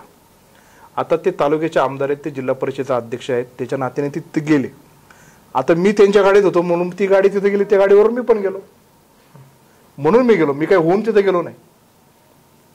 मी एखादा माणूस पाटला नाही किंवा हे सगळ्या गोष्टी करणार नाही. तसं मी वेगळं जेव्हा शिस्त मी माझ्या पक्षाचा लावेल, मी असं विचित्र पद्धतीने वेगळं वागणार नाही. तेव्हाचा मी खुलासा केला होता. शरद सोनवणे जेव्हा बेनके साहेबांच्या बंगल्यावर येतात, आता इथून पुढे ते येणार नाही. शरद सोनवणे एका भाषणात असे म्हणाले होते, मी आशाताईंना केक भरवतो, मी बेनके साहेबांचा पाया पडायला जातो, हे काय मला आदर आहे म्हणून मी जात नाही. हा माझा गनिमी कावा आहे. याची व्हिडिओ टेप पण माझ्याकडे आहे. भविष्य काळामध्ये आमदार शरद सोनवणे यांना बेनके कुटुंबाच्या घराचे दरवाजे बंद असतील? नाही, बंद असं नाही. तो नीतिमत्तेचा अजिबात नाहीये. नीतिमत्ता असती तर आले, चांगल्या मनाने आले तर ठीक आहे. पण ते जर भाषणात म्हणतात की मी गनिमी कावा करतो म्हणून मी आशाताईला केक देतो, मी बेनके साहेबांच्या घरी जाऊन पाया पडतो, मग असं आमच्या नेत्यांच्या घरी किंवा आमच्या घरी गनिमी काव्यासाठी जर येणार असेल तर त्यांनी येऊ नये. काय करणं यायचं? बेनके साहेब, आमदार शरददादा सोनवणे यांचे गनिमी काव्य तालुक्याने पाहिलेले आहेत. जुन्नरची नगरपालिका मी ताब्यात घेणारच असं त्यांनी सिंहगर्जना केली. प्रत्यक्षात 3 नगरसेवक निवडून आले. मी कोणाबरोबर युती करणार नाही, भाजपला बरोबर घेतलं, भाजपचं कमळही फुललं नाही. साहेब आपण काय सांगाल? शरद सोनवणे जे विधान करतात तशा पद्धतीने ते वागत नाही. आमदार झाल्यापासून अनेक असे विधानं केलेत आणि त्या विधानाच्या व्यतिरिक्तच ते वागतात. ते फक्त लोकप्रियता मिळवण्यासाठी आणि प्रसिद्धीच्या धोत्यात राहण्यासाठी भंपकपणे काही बोलत असतात. एक बोलबच्चन आमदार हे जुन्नर तालुक्याला लाभला याचं दुःख प्रत्येक नागरिकाच्या मनात आहे. आणि मग बोलत असताना या तालुक्याचं पाणी जर खाली गेलं तर मी आमदारकीचा राजीनामा देईन. पाणी खाली गेलं, काय झालं राजीनाम्याचं? परत म्हणाले की हे पाणी वाचवण्यासाठी आम्ही कोर्टात दिलीप पाटील साहेबांनी आम्ही एकत्रित याचिका दाखल हे पण म्हणाले होते वाळू ठेकेदारांचे जर माझे संबंध निघाले तर मी आमदारकीचा राजीनामा देईल. तुम्ही तेही सिद्ध करू शकले नाहीत. ते आता मी तुम्हाला खाजगी सांगाल, मी समोर सांगू शकत नाही. अनेक पुरावे पण आहेत, पण ते पुरावे दाखवून बाकीच्यांना कुठल्या गोष्टीने किती पातळीवरती न्यायचं हे माझ्या मनाला पटत नाही, म्हणून आम्ही शांत बसलो. अजूनही वळसे पाटलांबरोबर आम्ही कोर्टात याचिका दाखल केली, आम्ही ते यश प्राप्त केलं, हे सगळे कोर्टाच्या ताब्यात गेले. हे सगळं चुकीचं आहे. वळसे पाटलांनी पण एका कार्यक्रमात सांगितलं की ते चुकीचं बोलतात आहे की त्यांनी काही कॉन्ट्रीब्युशन दिलं कोर्टासाठी. देवदत्त निकम हे एकटे गेले आणि त्यांनी खर्च करून ते कोर्टामध्ये केस लढले. परत म्हणाले मी कोणावर आघाडी करणार नाही, त्यांनी इथं आघाडी केली. ते म्हणतात की मी पक्ष वगैरे काय मानत नाही. श्याम पांडे माझा हा जवळचा मित्र आहे, मधुकर काजळे हा जवळचा मित्र आहे. मग पक्ष मानत नसेल, श्याम पांडे तर खरंच चांगला उमेदवार होता, मग त्यांनी श्याम पांडेला पाठिंबा द्यायला पाहिजे होता ना. पक्ष जर मानत नसेल किंवा स्वतःची पोळी बांधण्यासाठी एखादा राजकीय माणूस कशा पद्धतीने आग तिलक करून सगळं माझ्या स्वार्थासाठी कसं जमा करता येईल हे असं काहीतरी मोगमपणे तिचे तो करतोय. पण हे आता लोकांच्या लक्षात आलेले, म्हणून त्यांच्यावरचा विश्वास, त्यांनी ज्या पद्धतीने लोकांचा विश्वास संपादन केला होता, ज्या आशेने लोक त्यांच्याकडे बघत होते, आता तसल्या काही गोष्टी राहिलेल्या नाही आहेत. म्हणजे आमदार शरददादा सोनवणे हे ढोंगी आहेत, नाटकी आहेत, प्रसिद्धीचे झोसात्याने राहायला आवडतं असं आपल्याला म्हणायचंय. निश्चितच मी म्हणण्यापेक्षा लोकच आता सगळं म्हणतात. मग ते आज तालुक्यामध्ये आमदार असताना सर्वसामान्यांमध्ये मिसळतात, लोकांच्या दशक्रियेला जातात, सर्वसामान्यांमध्ये जाऊन उठतात बसतात. आपला विधानसभेत पराभव झाल्यानंतर आपण नॉट रिचेबलच झालात. आपण सर्वसामान्यांना भेटत नाही, बऱ्याच जणांचे फोन रिसिव्ह करत नाही, बऱ्याच जणांना आपल्याला भेटायसाठी बरीच वाट बघावी लागते. काय आपण सांगाल? असं अजिबात नाहीये. संपर्क लोकांबरोबर राहावा हा एक राजकारणाचा महत्त्वाचा भाग आहे. माझा संपर्क माझ्या एक वैयक्तिक कामधंद्यामुळं थोडासा तुटतो नाही असं मी म्हणत नाही. बाकीच्या नेत्यांनी एवढं माझा संपर्क तिथं पोचण्यासाठी काम होत असेल, पण ह्या विधानसभेच्या इलेक्शनमध्ये त्याच्यानंतर माझे बरेचसे अनेक कामं हे सगळे मार्गी लावण्यासाठी मला थोडं दिवस काहीतरी बाहेर जावं लागलं. पण त्याच्यानंतर आता प्रत्येक गावोगावी आमच्या युवकच्या शाखा उघडून प्रत्येकाच्या सुखदुःखामध्ये सहभागी होऊन हे पुढं करण्याचं काम आम्ही ते केलेलं आहे. ती चूक माझ्या लक्षात आलेली आहे, म्हणून लोकांचा जो कनेक्ट आहे तो माझ्याकडून जो राहिला होता ती भरून काढण्यासाठी आम्ही अतोनात प्रयत्न करतोय. पण मला आवर्जून अजून एक गोष्ट सांगायची, संपर्क जरी मोठा भाग असला तरी ज्या खुर्चीवर माणूस बसतो त्या खुर्चीची जबाबदारी त्यांनी चांगल्या पद्धतीने ती सांभाळलीच गेली पाहिजे. त्या खुर्चीची जबाबदारीचं भान विसरून तो जर ह्या गोष्टी करत असेल तर ते आमदारांना जबाबदारीचं भान नाही असं म्हणायचंय. कामासाठी जे केलं पाहिजे ते करत नाही ना. समजा एखाद्याचे लग्न आहे, सुखदुःखाचा प्रसंग आहे, निश्चितच त्यांनी जावा, पण प्रथमतः खुर्चीचं भान ठेवून त्यांनी कार्य केलं पाहिजे. अजूनही काही गोष्टी असेल, काय मदत लागली किंवा हे सगळ्या गोष्टी करा आहे ना, आम्ही निश्चितच त्याच्याप्रमाणे त्यांच्या पाठीशी राहू, हे सगळ्या गोष्टी करू. पण जबाबदारीचं भान कारभाराला जर राहिलं नाही तर घराची परिस्थिती काय होती आपल्याला चांगलं माहिती. ज्याचा कारभारी चांगला त्याचं घर चांगलं सुदृढ होतं. जर त्यांनी कारभार विसरून ज्याला त्याला नुसतं भेटत राहिला आणि नुसतं एकाची आपुलकी, याची माणुसकी, तुम्ही म्हणताय, मग त्यांनी काय करायला पाहिजे, काय अपेक्षा आहे आपली? कसं आहे, ते फक्त बोलतात, पण प्रत्यक्षात जुन्नर तालुक्यामधले जे रस्ते असतील किंवा विशिष्ट पाण्याच्या नियोजनासाठी बैठकमध्ये दिलीप वळसे पाटलांना साथ देऊन चांगल्या पद्धतीने आपल्या जुन्नर तालुक्याचा पाण्याच्या बाबतीत कसा फायदा होईल याचं त्यांनी एक तिकडे भांडायला नको का? ही मिटिंगला तर अनुपस्थित आहे. मग तिथं गेल्यानंतर जुन्नर तालुक्याच्या फायद्यासाठी शेतकऱ्यांना किती रोटेशन दिलं पाहिजे? शेतकऱ्यांचं म्हणणं काय आहे, शेतकरी ग्रुप्समध्ये जे जे नेते मंडळी शेतकऱ्यांचे नेतृत्व करून काम करतात त्यांना एकत्रित घेऊन आजपर्यंत इरिगेशनचं रोटेशन कसे होत होते, असलेल्या पाणी पुरवठ्यामध्ये आपल्या जुन्नर तालुक्याचं कसं आपल्याला भागवता येईल, कुकडीचं जे नियोजन आहे खालच्या नगर जिल्ह्याला पण त्यांच्या कसं त्यांना पण ते द्यायलाच लागणार आहे पाणी. पण प्रामुख्याने जुन्नर तालुक्याला जे झळा बसतात ते झळा बसल्या नाही गेल्या पाहिजे. पाण्याचं नियोजन व्यवस्थित केलं पाहिजे. MECBचे अनेक प्रश्न आहेत. महसूल विभागातून आणि तलाठी कार्यालय तहसीलदाराच्या माध्यमातून अनेक लोकांना सहन करायला त्यांना हा त्रास. प्रशासन त्यांना अजिबात कोऑपरेट करत नाहीये. प्रत्येक प्रशासकीय पातळीवरचे मग MECB असेल, महसूल असेल, पोलीस स्टेशन असेल, या सगळ्यांचे लोकप्रतिनिधीबरोबर भांडणं चालू आहेत. त्यांना प्रशासनावर कंट्रोल ठेवता येत नाही. मी तालुक्याचा या बॉस आहे म्हणून कायम त्यांना आदेश देऊन आणि दाबात ठेवून काम करण्याची पद्धत ही चुकीची आहे. ते पण माणसं आहेत, हे प्रशासना पातळीवर कसा कंट्रोल ठेवून आपलं काम करता येईल या पद्धतीने कार्य केलं पाहिजे. पण हे गोष्टी ते करत नाही.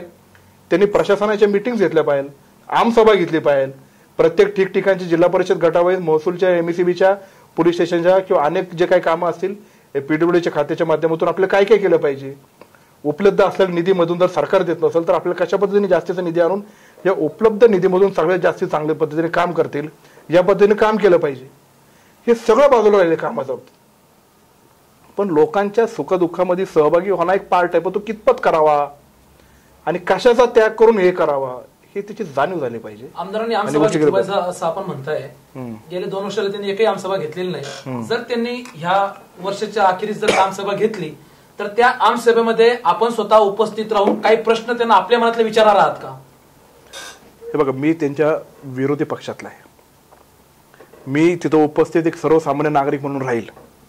पण मी एखादा इश्यू जर तिथं केला किंवा मी काय बोललो तर त्याचा राजकीय इश्यू जनतेच्या हिताचा असेल, जनतेचं नेतृत्व करून जर आपण एखादा प्रश्न विचारला असाल, तसा पाणी प्रश्न झाला तर त्यात वेगळं पण काय आहे? मी निश्चितच तिथं बसून त्या आमसभेत बसून त्यांना सांगेल. आणि आमसभा ही जो पार्ट आहे ना, हा फ्रिक्वेंटली आणि वेळोवेळी घेतला गेला पाहिजे. नुसतं 2 वर्षातून एकदा आमसभा गेली एका याच्यात होत नाही. एका आमसभेत पण प्रश्न तुटत नाही. पण मेजॉरिटी जे कामं आहेत ना, जे रखडली त्यांना जरा धक्का मिळतो. जे 20% झाले ते ऍटलिस्ट 50%वर तरी पोहोचतं. एखादा अधिकारी चुकीचा वागत असेल तर निदान तो सरळ तरी होतो. म्हणजे अशा माध्यमातून ती चालना असते. सगळंच होईल असं नाही किंवा सगळ्यामध्ये यश प्राप्त करू असं पण नाही, पण काहीतरी चालू आहे असं होईल. सत्ता संघर्ष 2016 मध्ये आपण बोलतोय, आपण आमदारांच्या मुद्द्यावरती गेलोय. आपण नगरपालिकेच्याच परत मुद्द्यावर येऊया की या निवडणुकीमध्ये जनतेतून थेट नगराध्यक्ष निवडले गेला. आमदार शरददादा सोनवणे यांचा आपला माणूस आपल्या आघाडीवर भारतीय जनता पार्टी एकत्रितपणे लढलेत आणि त्यांच्या नगराध्यक्ष त्या ठिकाणी विजयी झाला नाही. त्यांना अवघ्या 3च जागा मिळाल्या, कमळ तर फुललेच नाही. यानंतर याच व्यासपीठावरती आमदार शरददादांचा जेव्हा मी परवा इंटरव्ह्यू घेतला तेव्हा ते म्हटले की आता जुन्नर शहराचा कसा विकास होतो हे मी बघणार आहे. कदाचित आपण तो व्हिडिओ आमचा पाहिलाय असेल युट्यूबला. काय आपल्याला वाटतं त्यांच्या ह्या विधानानंतर? नाही, हे अत्यंत चुकीचं विधान आहे. बेनके साहेब या तालुक्याचे आमदार होते आणि नगरपालिका जरी शिवसेनेकडे गेली किंवा पंचायत समितीचा कारभार जरी शिवसेनेकडे गेला, जिल्हा परिषदचा कारभारी जरी शिवसेनेचा जिल्हा परिषद सदस्य असला, पण प्रत्येक ठिकाणी माझ्या पद्धतीने जी जी मदत करता येईल ती मदत बेनके साहेबांनी केली. अनिल मेहर जेव्हा नगराध्यक्ष होते, हा बंधारा बांधण्याचं काम बेनके साहेबांनी केलं. अनिल मेहर 2दा बेनके साहेबांकडे आले. बेनके साहेबांनी सगळ्या नगरसेवकांची बैठक घेतली आणि हे आपलं काम कसं मार्गी लावता येईल केलं. हे माझी टीम माझ्या खाली जर नसेल तर या कामाला तुम्ही वाट पाहावी, हे अत्यंत चुकीचं आणि एकदम विचित्र विधान. आमदार शरद सोनवणे वेटीस धरतात असं म्हणायचं आपल्याला? निश्चितच वेटीस धरतात. ते फक्त म्हणतात की कुठला पक्ष मी मानत नाही, सगळे पक्ष एकत्रित राहावं, प्रत्येक पक्षाला लोक कंटाळलेले आहेत आणि माझ्या मागं येऊन की आपण सगळे एकत्रितपणे करावं. पण स्वतःचा स्वार्थ आणि स्वतःच्या आघाडीच्या माध्यमातून त्यांचं साध्य झालं नाही तर माणूस कसा बदलला आणि कशी त्याची वाक्य आली, हे अत्यंत चुकीचे आणि खऱ्या 4 लोकांसमोर आता बाहेर होते ना. राज्याच्या सत्तेत आपणही राहिलाय. जुन्नर नगर परिषद आपली सत्ता होती. आमदार वल्लभशेठ बेनके ज्यावेळेस आमदार होते त्यावेळेला छत्रपती शिवरायांच्या नावाने या किल्ले शोधण्यासाठी पहिल्यांदा 100 कोटी रुपये मंजूर झाले. बरोबर. याच्यापैकी 45-50 कोटी खर्चही झाले. पण आमदार शरददादा सोनवणेंनी गेल्या 19 फेब्रुवारीला राज्याच्या मुख्यमंत्र्यांना 2000 कोटी रुपयाचं विकास आराखड्याचं पत्रही दिलं होतं. त्याचं काय झालं तेही सध्या कळत नाही. आणि ह्या निवडणुकीमध्ये 600 कोटी रुपये, मला सत्ता द्या, जुन्नरच्या विकासासाठी 600 कोटी रुपये खर्च करण्यात येतील. काय वाटतं आपल्याला, एवढं सोपं आहे की 500-600 कोटी रुपये मिळू शकतात? नाही, विषय असा आहे, शिवनेरी विकासासाठी 89 करोड मंजूर झाले, म्हणजे 89 कोटी. त्याच्यापैकी 42 कोटी बेनके साहेबांच्या कालावधीमध्ये आपण खर्च केले. जुन्नर शहराच्या जुन्नर किल्ल्याच्या वरती विकास केला. आता जेव्हा मुख्यमंत्री जेव्हा आले तेव्हा 2000 कोटी रुपयाची शरददादांनी मागणी केली. ती मागणी तुम्ही अशी करू नका असं मी त्यांना सांगितलं होतं. तुम्ही एक प्लॅन एस्टिमेट 15-20 कोटीचा काहीतरी तयार करा, ते त्यांच्यासमोर सादर करा, किंवा आपला शिवनेरी विकासाचा जो आराखडा आहे तो त्यांच्यासमोर ठेवा की इतके खर्च झाले, आम्हाला 15-20 कोटी द्या. तेव्हा कुठं ते 5-10 कोटी देणार. तुम्ही जर 2000 कोटी मागितले तर ते काय बोलणार नाही. आणि तसंच झालं. त्यांनी 2000 कोटी मागितले आणि मुख्यमंत्री म्हणले 1 रुपया कमी पडून देणार नाही. म्हणजे हे नुसतं मोगम बोलणं झाले आणि ते निघून गेले. सगळ्यांचा विसर पडला आणि ते काही झालंच नाही. त्याच्यानंतर एक 10-12 कोटी रुपये आले. बेनके साहेबांनी जो इथं वर्सोबाईच्या मंदिरापर्यंत जाण्यासाठी दोन्ही बाजूला फुटपाथ आणि एक रुंद रोड, बाजूला बेंचीस असे करण्यासाठी हा रस्ता, आणि कुसूर गावाने अजून 1-2 रस्त्यामध्ये जे आराखड्यात होते त्या आराखड्यामधले जवळपास 10 ते 12 कोटी आता नवीन मंजूर झालेत. तो आराखडा जो आहे तो जुनाच आहे, त्याच्यावर मंजुरी आहे, फक्त हे शासनाला पैसे टाकायचे आणि ते आता मंजूर झाले. हे त्याचं जे भंपक बोलणं आहे ना, हे लोकांना आता कळालेलं आहे. म्हणून इथं 500 कोटी सांगितले काय, 1000 कोटी सांगितले काय. लोकांना विश्वास नाही याच्यावर. जे आपण करतो ते सांगावं आणि आपण ऐपतीप्रमाणे बोलावं. आपण किती पैसे खऱ्या अर्थानं आणू शकतो, कशा पद्धतीने आपण पुढे जाऊ शकतो. पण हे नुसत्या गप्पाच. मी तुम्हाला सांगतो, 14 नंबरला स्वर्गीय पोपटशेठ भोर यांच्या स्मृती दिनाचा कार्यक्रम मागच्या वर्षी झाला. तेव्हा त्यांनी त्यांना 3 रस्ते मागितले. ते म्हणले तुमच्या गावातला एकही रस्ता ठेवणार नाही, 2000 कोटी येणार आहे, मी सगळे रस्ते करून देईल. लोकांची अपेक्षा होती तुम्ही काही ना बोलता आम्हाला एक 5 लाख रस्ते द्या. ह्या वर्षी पण स्मृती दिन साजरा झाला आणि त्या स्मृती दिनमध्ये तोच प्रश्न आला. परत तेच म्हणले तुमची यादी करून द्या आणि त्या यादीमध्ये मी सगळं करतो. नुसतं बोल बच्चन आहे. जेव्हा ते आमदार झाले ते प्रत्येक गावामध्ये आभारासाठी फिरले. आभारामध्ये प्रत्येक ग्रामपंचायतला म्हणले की तुमच्या गावातले जे 10 ते 15 प्रमुख कामं जे तुम्हाला करायचे असतील त्याची यादी मला द्या, मी तुम्हाला लगेच ताबडतोब ते मध्ये मंजूर. प्रत्येक गावाने ते पत्र दिले. त्या पत्रातले एकही काम अजूनही कुठंच कशाच प्रकारचं मंजूर झालं नाही. फक्त DPDC, स्टेट बजेट आणि आमदार फंडमधले जे पैसे येतात ते फक्त पोस्टमन सारखे त्यांनी वाटलेत. याच्या व्यतिरिक्त ते कुठल्याच कामात आणि पैसे आणण्यात अपयशी ठरले आहेत. सेंट्रल गव्हर्नमेंटचा 4 लेनिंगचा पुणे नाशिक हायवे, त्याचबरोबर सेंट्रल गव्हर्नमेंटचा NH-22 मुंबई कल्याण हायवे, हे कामाचं ते श्रेय घेतात. हे मुळातच त्यांनी घ्यावं का नाही घ्यावं हे लोकांना तर कळत आहे. म्हणून जुन्नरमध्ये ती अवस्था झाली. अहो लोक त्यांच्यावर नाराज आहेत. ते काय म्हणतात मी जुन्नरवर नाराज आहे. हे काय विधान झालं का? मी लोकांवर नाराज आहे. अहो लोकांचा कौल मान्य केला पाहिजे. लोकांनी जर राष्ट्रवादीच्या पारड्यात मतदान नसून टाकलं तर आमचं काहीतरी चुकलंय ना. आमचं काहीतरी चुकलंय ते आम्ही दुरुस्ती करू आणि आम्ही ती दुरुस्ती करून परत पुन्हा त्यांच्या सामोरे जाऊ असं बोललं पाहिजे. कमी नाराज आहे लोकांवर. हे असं विचित्र पद्धतीने आणि त्याचा खरा चेहरा आहे ना आता समोर येतो. बेनके साहेब, तुमचं आणि सोनवणे साहेबांचं किती प्रेम आहे हे सगळ्या तालुक्याला माहिती आहे. तुम्ही त्यांच्यावर नेहमी आरोप करता, ते पुढे काय मात्र ते शेवटपर्यंत जात नाही. मागे आपण एक आरोप केला होता की BMW आमदार शरददादा सोनवणे यांनी घेतली, ते पुणे नाशिक महामार्गाच्या रस्त्याचं काम चाललेलं आहे, त्यातनं कमिशन मधनं ती गाडी घेतली असा आरोप केला होता. पुढे मात्र काहीच झालं नाही. म्हणजे काय करावं, काय अपेक्षा आहे? नाही, तुम्ही साहेब जनतेला सांगता की जुन्नरचा हा आमदार बनेल आहे, बोलतो तसा वागत नाही, काही अंशी खरंही असेल असू शकतो. पुरावे का देत नाही? जनतेपुढे सत्य का आणत नाही? पुरावा माझ्याकडे आहे. मग समोर का आणत नाही? BMW गाडी ही ओतूरच्या एका डोंबरे नावाच्या इसमाच्या नावावर आहे. चूक काय? जेव्हा मी माझी गाडी घेतो, माझ्या सगळ्या जेवढ्या माझ्याकडे गाड्या आहेत 7 गाड्या आहेत, त्या 7ही गाड्या माझ्या नावावर, माझ्या भावाच्या नावावर, बेनके साहेबांच्या नावावर असं आहे. जेव्हा आपण गाडी जेव्हा घेतो स्वतः, जेव्हा मी म्हणतो ही माझी गाडी आणि एखादा नेता, लोकप्रतिनिधी किंवा प्रशासनाचा अधिकारी त्याची गाडी हा दुसऱ्याच्या नावाने वापरतो, म्हणजे याच्या मागे काय गुपित समजायचं आपण? BMWच नाही, ते जे इनोव्हा वापरतात ती पण त्याच्या नावावर नाही. सर यात चूक काय? दुसऱ्याच्या नावावर गाडी घेतली, ती जर वापरली किंवा एखाद्या कार्यकर्त्याने प्रेमाखातर जर गाडी वापरायला दिली, त्यात आमदारांची चूक काय? कसं आहे, डुंबरे जे व्यक्ती आहेत हे ओतूरमधला एक सर्वसामान्य एक छोटासा व्यवसाय करणारा माणूस आहे. एवढी मोठी तो BMW घेऊ शकेल एवढे त्यांचं इन्कम टॅक्स डिपार्टमेंटला आपण कळवत का नाही? मग जर यांचं उत्पन्न कमी आहे, एवढी ते गाडी कशी घेऊ शकतात? तक्रार का करत नाही? आता ह्या गोष्टी सगळ्या पुढच्या आहेत. हे लोकांच्या समोर येते की काय काय आहे, काय काय नाही.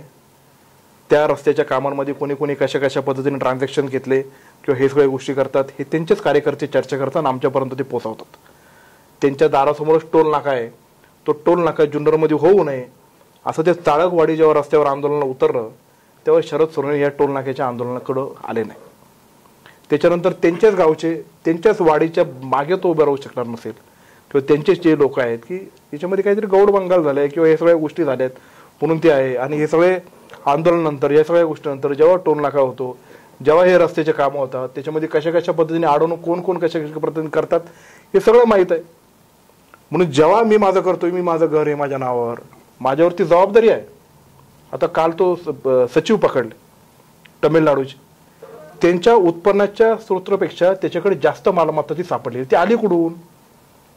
मी एखाद्या तालुक्याचा कारभार बघतोय, माझ्यावर जसे आरोप होतात की इकडून पैसे घाल, हे होणारच ना. पण माझ्या उत्पन्नाच्या सूत्रापेक्षा जर माझ्याकडे जास्त आले असेल आणि बेनामी प्रॉपर्टी आणि बेनामी गाड्या हे वापरणं हा पण गुन्हा आहे एखाद्या लोकप्रतिनिधी किंवा त्याच्या प्रशासनाच्या अधिकाऱ्यांनी. म्हणून दुसऱ्याच्या नावावर गाडी वापरणं ठीक आहे, गोष्टी हे काही चुकीचे असं हे नाहीये, पण एखादा जबाबदार लोकप्रतिनिधी आणि प्रशासनाचा अधिकारी बेनामी गाड्या वापरत असेल तर याच्यामधून काय समजायचं आपण? हा सर्व संदेश. बेनके साहेब, शरदराव सोनवणे यांचं किती चुकतंय किती बरोबर? विधानसभा निवडणुकीला 3 वर्ष अवकाश आहे, जनता निर्णय घेईल. नारायणगाव येथे आपण जे इंग्रजी माध्यमाची शाळा सुरू केली आहे ती जागा शासनाकडनं आपण लाटली असा आरोप येतो. साहेब काय सांगाल? त्या जागेचे सगळे पेपर्स आमच्याकडे आहेत. ती जागा शासनाची एका शेतकऱ्याच्या नावावर घेतली, जे शेतकरी शासनाने घेतली ती. शासनाला त्या जागेचा कुकडी इरिगेशन कॉलनीला तिचा उपयोग नव्हता, ते डिव्हिजन बंद झालं होतं म्हणून ते शेतकऱ्याच्या नावावर गेले, त्याचे डॉक्युमेंट्स आहे. आणि ते शेतकऱ्यांनी ज्ञानदा शिक्षण संस्थेला ती जागा दिली, याचे रितसर डॉक्युमेंट्स आहे. ही लाटली बिटलीचा काय प्रकार नाही. आमची मोजणी आहे, आमचं तिथं जागेवर ताबा आहे, आमचे तिथं पेपर्स आहेत. कुणीही काही चौकशी केली आणि कुणी मागणी केली तरी आम्ही ते दाखवायला तयार आहोत. आणि जर याच्यात काही चूक आला किंवा दोष आढळला, जसं मी आता पुराव्याने सांगतो, जसं त्यांच्या गाड्यांचे किंवा हे सगळ्या गोष्टीचे RCTC बुक्स माझ्याकडे आहेत, मी तुम्हाला दाखवत होतो, तसं चूक काय ते दाखवा ना कागदावर. आणि त्या शाळेमध्ये मराठी मीडियम स्कूल एक आहे आणि एक इंग्लिश मीडियम स्कूल आहे. मराठी मीडियम तर आम्ही सगळ्या मुलांना मोफत शिक्षण तिथे देतो, तिथं जे लागणारे युनिफॉर्म्स ते आमच्या खिशातले आम्ही करतो. आणि इंग्लिश मीडियम जी स्कूल आहे तिथं पण हा उत्पन्न कमावणारी ती शाळा नाही आहे. तिथं उलट आम्ही पुण्यामध्ये जसं आंतरराष्ट्रीय दर्जाचं शिक्षण मिळतं त्या पातळीचं दर्जाचं शिक्षण आम्ही इथं देतोय. पुण्यामध्ये अशा शाळांच्या फिया खूप मोठ्या आहेत जे इथं कमी आहेत. आमच्याकडे जे टीचरला आम्ही पगार देतो ते खूप मोठ्या प्रमाणात आहेत, पुण्यामध्ये कमी आहेत. कारण ग्रामीण भागामध्ये एवढे ताकदीचे टीचर आणायचे, त्यांना सगळ्यांना एक स्वतंत्र बिल्डिंग आम्ही रेंटने घेतली. त्यांना राहण्यापासून खाण्यापासून त्यांचा पगार जर मुबलक असेल तर ते ग्रामीण भागात येऊन काम करतात. हे शिक्षणासारखं आणि जागतिक दर्जाचं शिक्षण देण्यासाठी आम्ही ती शाळा केली. 1 रुपयाचा नफा नाही, त्याच्यावर प्रचंड कर्ज आहे.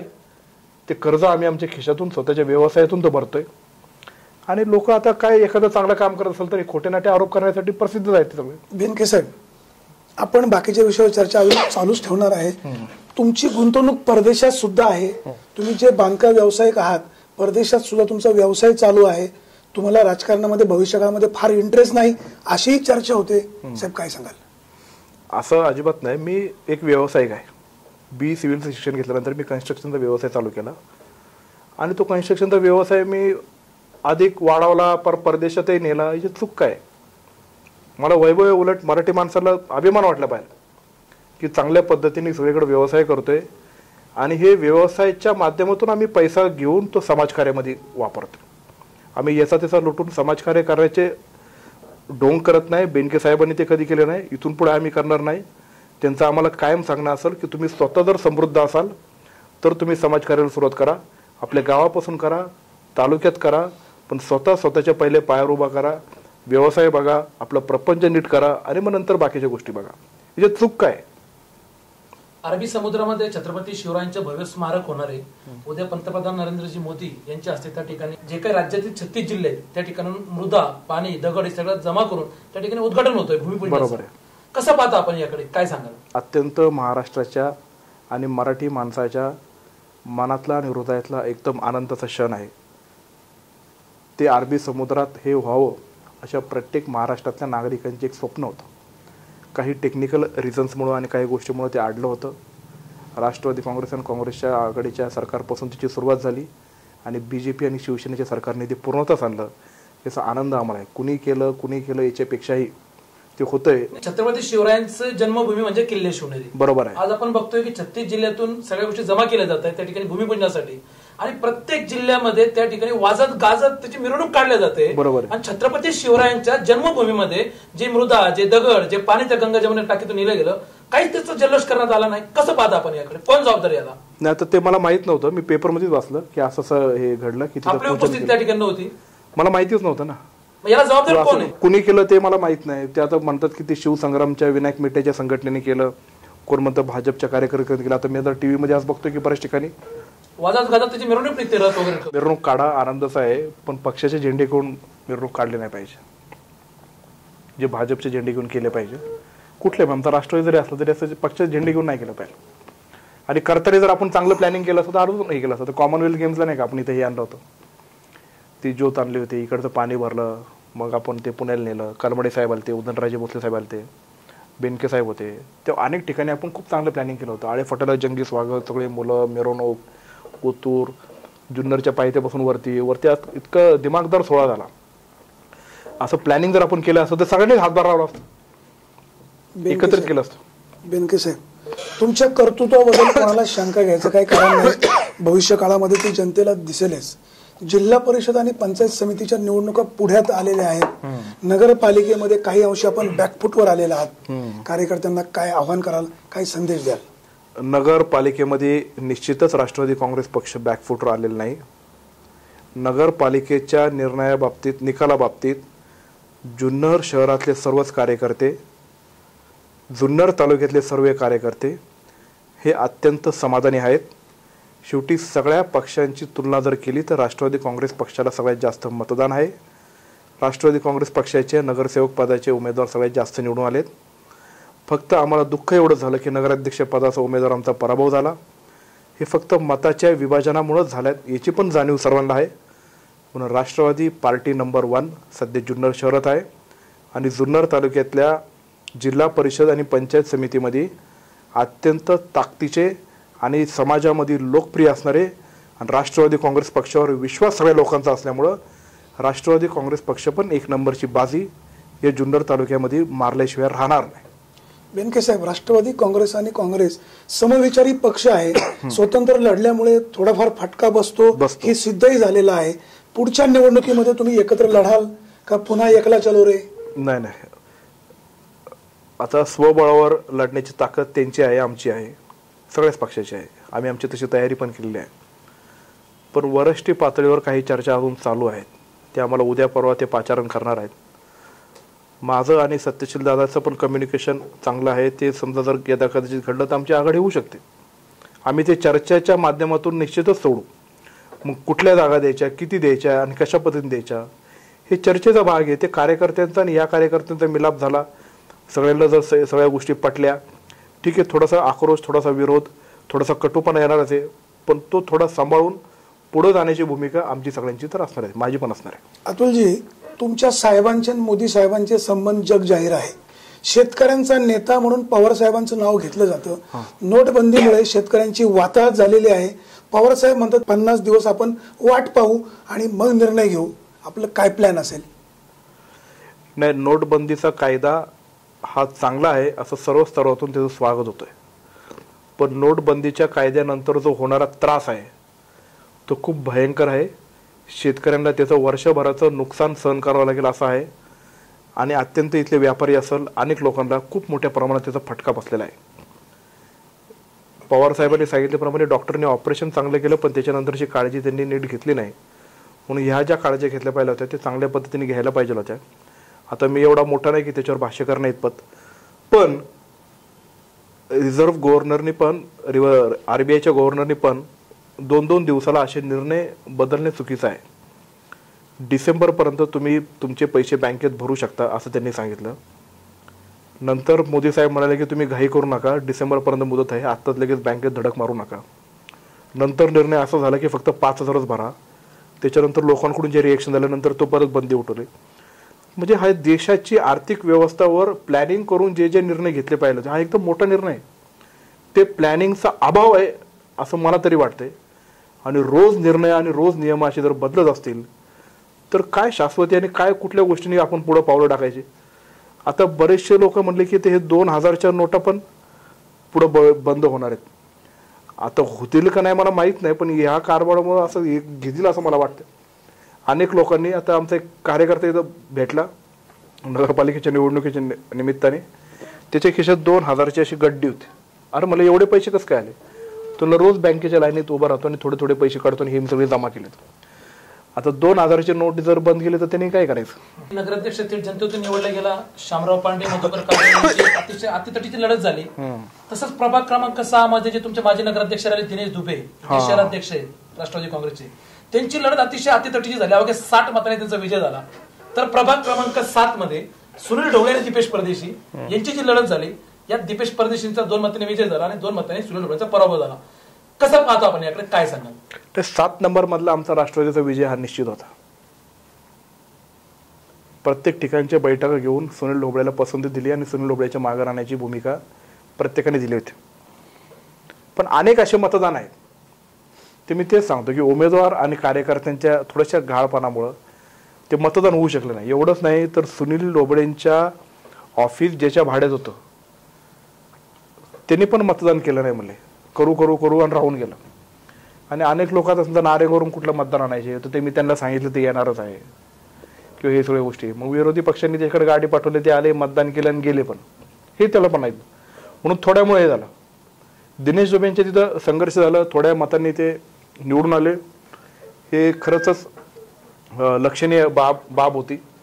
पण त्यांनी सांगितलं की माझ्या विरोधात पण ताकद अनेक लोकांनी सगळ्यांनी एकत्रितपणे की दिनेश दुबे हा राष्ट्रवादीचा प्रमुख उमेदवार आहे, हा जर पडला तर त्यांना खूप आनंद झाला असता.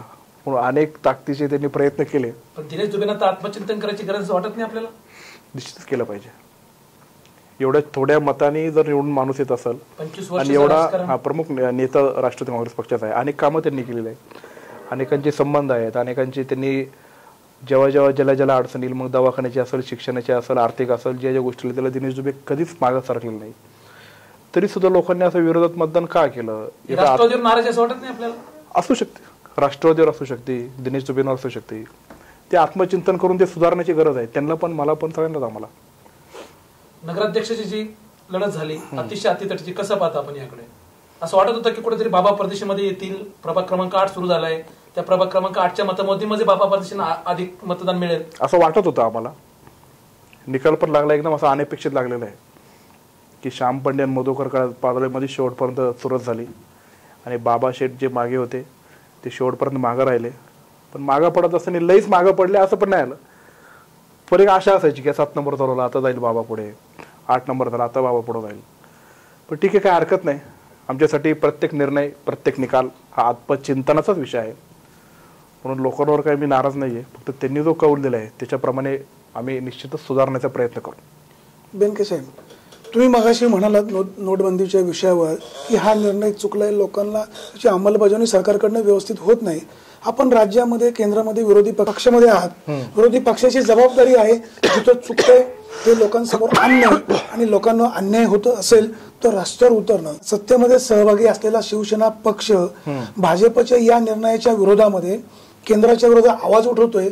आपण विरोधी पक्षात असतानाही फक्त बघायची भूमिका घेत आहे. असं नाहीये. पवार साहेबांनी सांगितलंय निर्णय चांगला आहे, त्याच्यानंतरची प्रक्रिया किंवा हे सगळ्या गोष्टी रस्त्यावर का उतरत नाही? सर्वसामान्य जनतेची अवस्था साहेब आज प्रचंड वाईट आहे.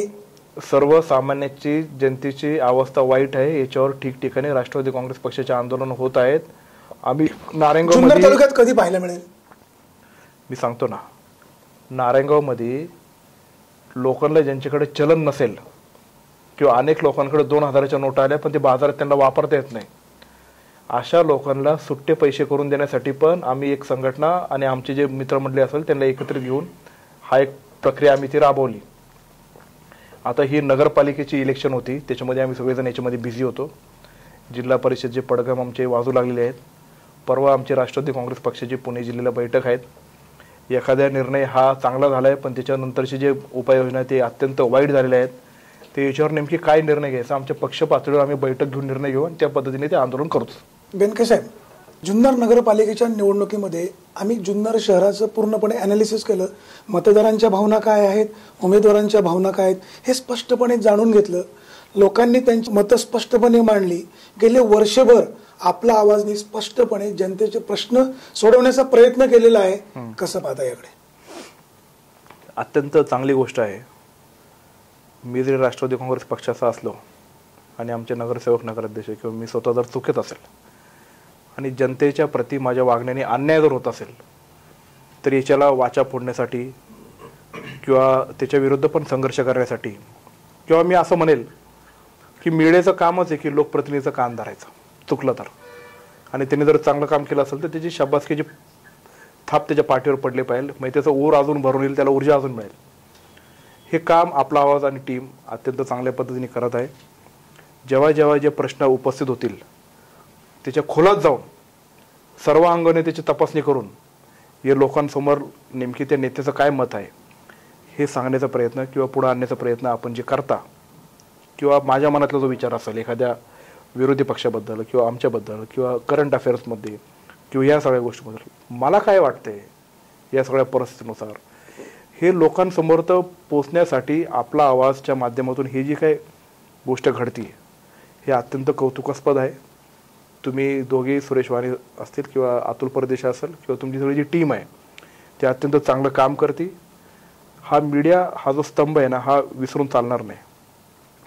मी नेहमी सांगतो की जे 4 वाघ दाखवतात हे 4 पिलर्स ऑफ इंडिया आहेत. दिसताना आपल्याला 3च वाघ दिसायचे, 4था वाघ मागं होता कारण दिसत नव्हतं, पण तो 4था वाघ पण आता पुढे आलेला आहे, तो म्हणजे मीडिया आहे. आणि मीडियाच्या माध्यमातून लोकांपर्यंत चांगल्या पद्धतीच्या गोष्टी कळतात. चुकीच्या पद्धतीने पण काही मीडियाचे लोक वागतात, ब्लॅकमेलिंग करतात आणि अशा पद्धतीने काही लोकांना पिळवण्याचं पण काम करतात. पण त्याच्यात आपला आवाज नाही हे पण मी जाणीवपूर्वक चांगल्या पद्धतीने सांगू शकतो. जे सत्य आहे ते पुढे आणतात, जे सत्यामधली जी चुकीच्या गोष्टी असतील ते पण प्रामुख्याने पुढे आणतात. म्हणून आपला आवाजचा दर्जा हा जुन्नर तालुक्यामध्ये निश्चितच नंबर 1 वर आहे आणि तो अशाच पुढच्या पद्धतीमध्ये पुढच्या कालावधीमध्ये तुम्ही अशाच पद्धतीने तो ठेवावा अशी तुमच्याकडून आमची अपेक्षा आहेच. धन्यवाद अतुलजी. निश्चितच जुन्नर तालुक्यातील प्रत्येक प्रत्येक घटनेवरती आपल्यावरची नजर असतेच. मग त्यात राजकारणी असेल किंवा समाजातील प्रत्येक घटक असेल जो काय त्या ठिकाणी चुकत असेल त्या प्रत्येकाचा या ठिकाणी बातमी करून किंवा प्रत्येक विषय मार्गी लावण्याचा आमचा प्रामाणिक प्रयत्न असतो. आजच्या सत्ता संघर्ष 2016 मध्ये आपल्यासोबत युवा नेते अतुलजी बेनके होते. यांच्याशी आपण जुन्नर नगर परिषदेच्या या निवडणुकीमध्ये घडलेल्या प्रत्येक घटनेचं या ठिकाणी विश्लेषण आणि दिलखुलासपणे चर्चा केली. आजच्या सत्ता संघर्ष 2016 या विशेष भागात आपण इथंच थांबतोय. आपण कुठे जाऊ नका, पाहत राहा आपला आवाज. हात तुमची साथ आमची. धन्यवाद. नमस्कार.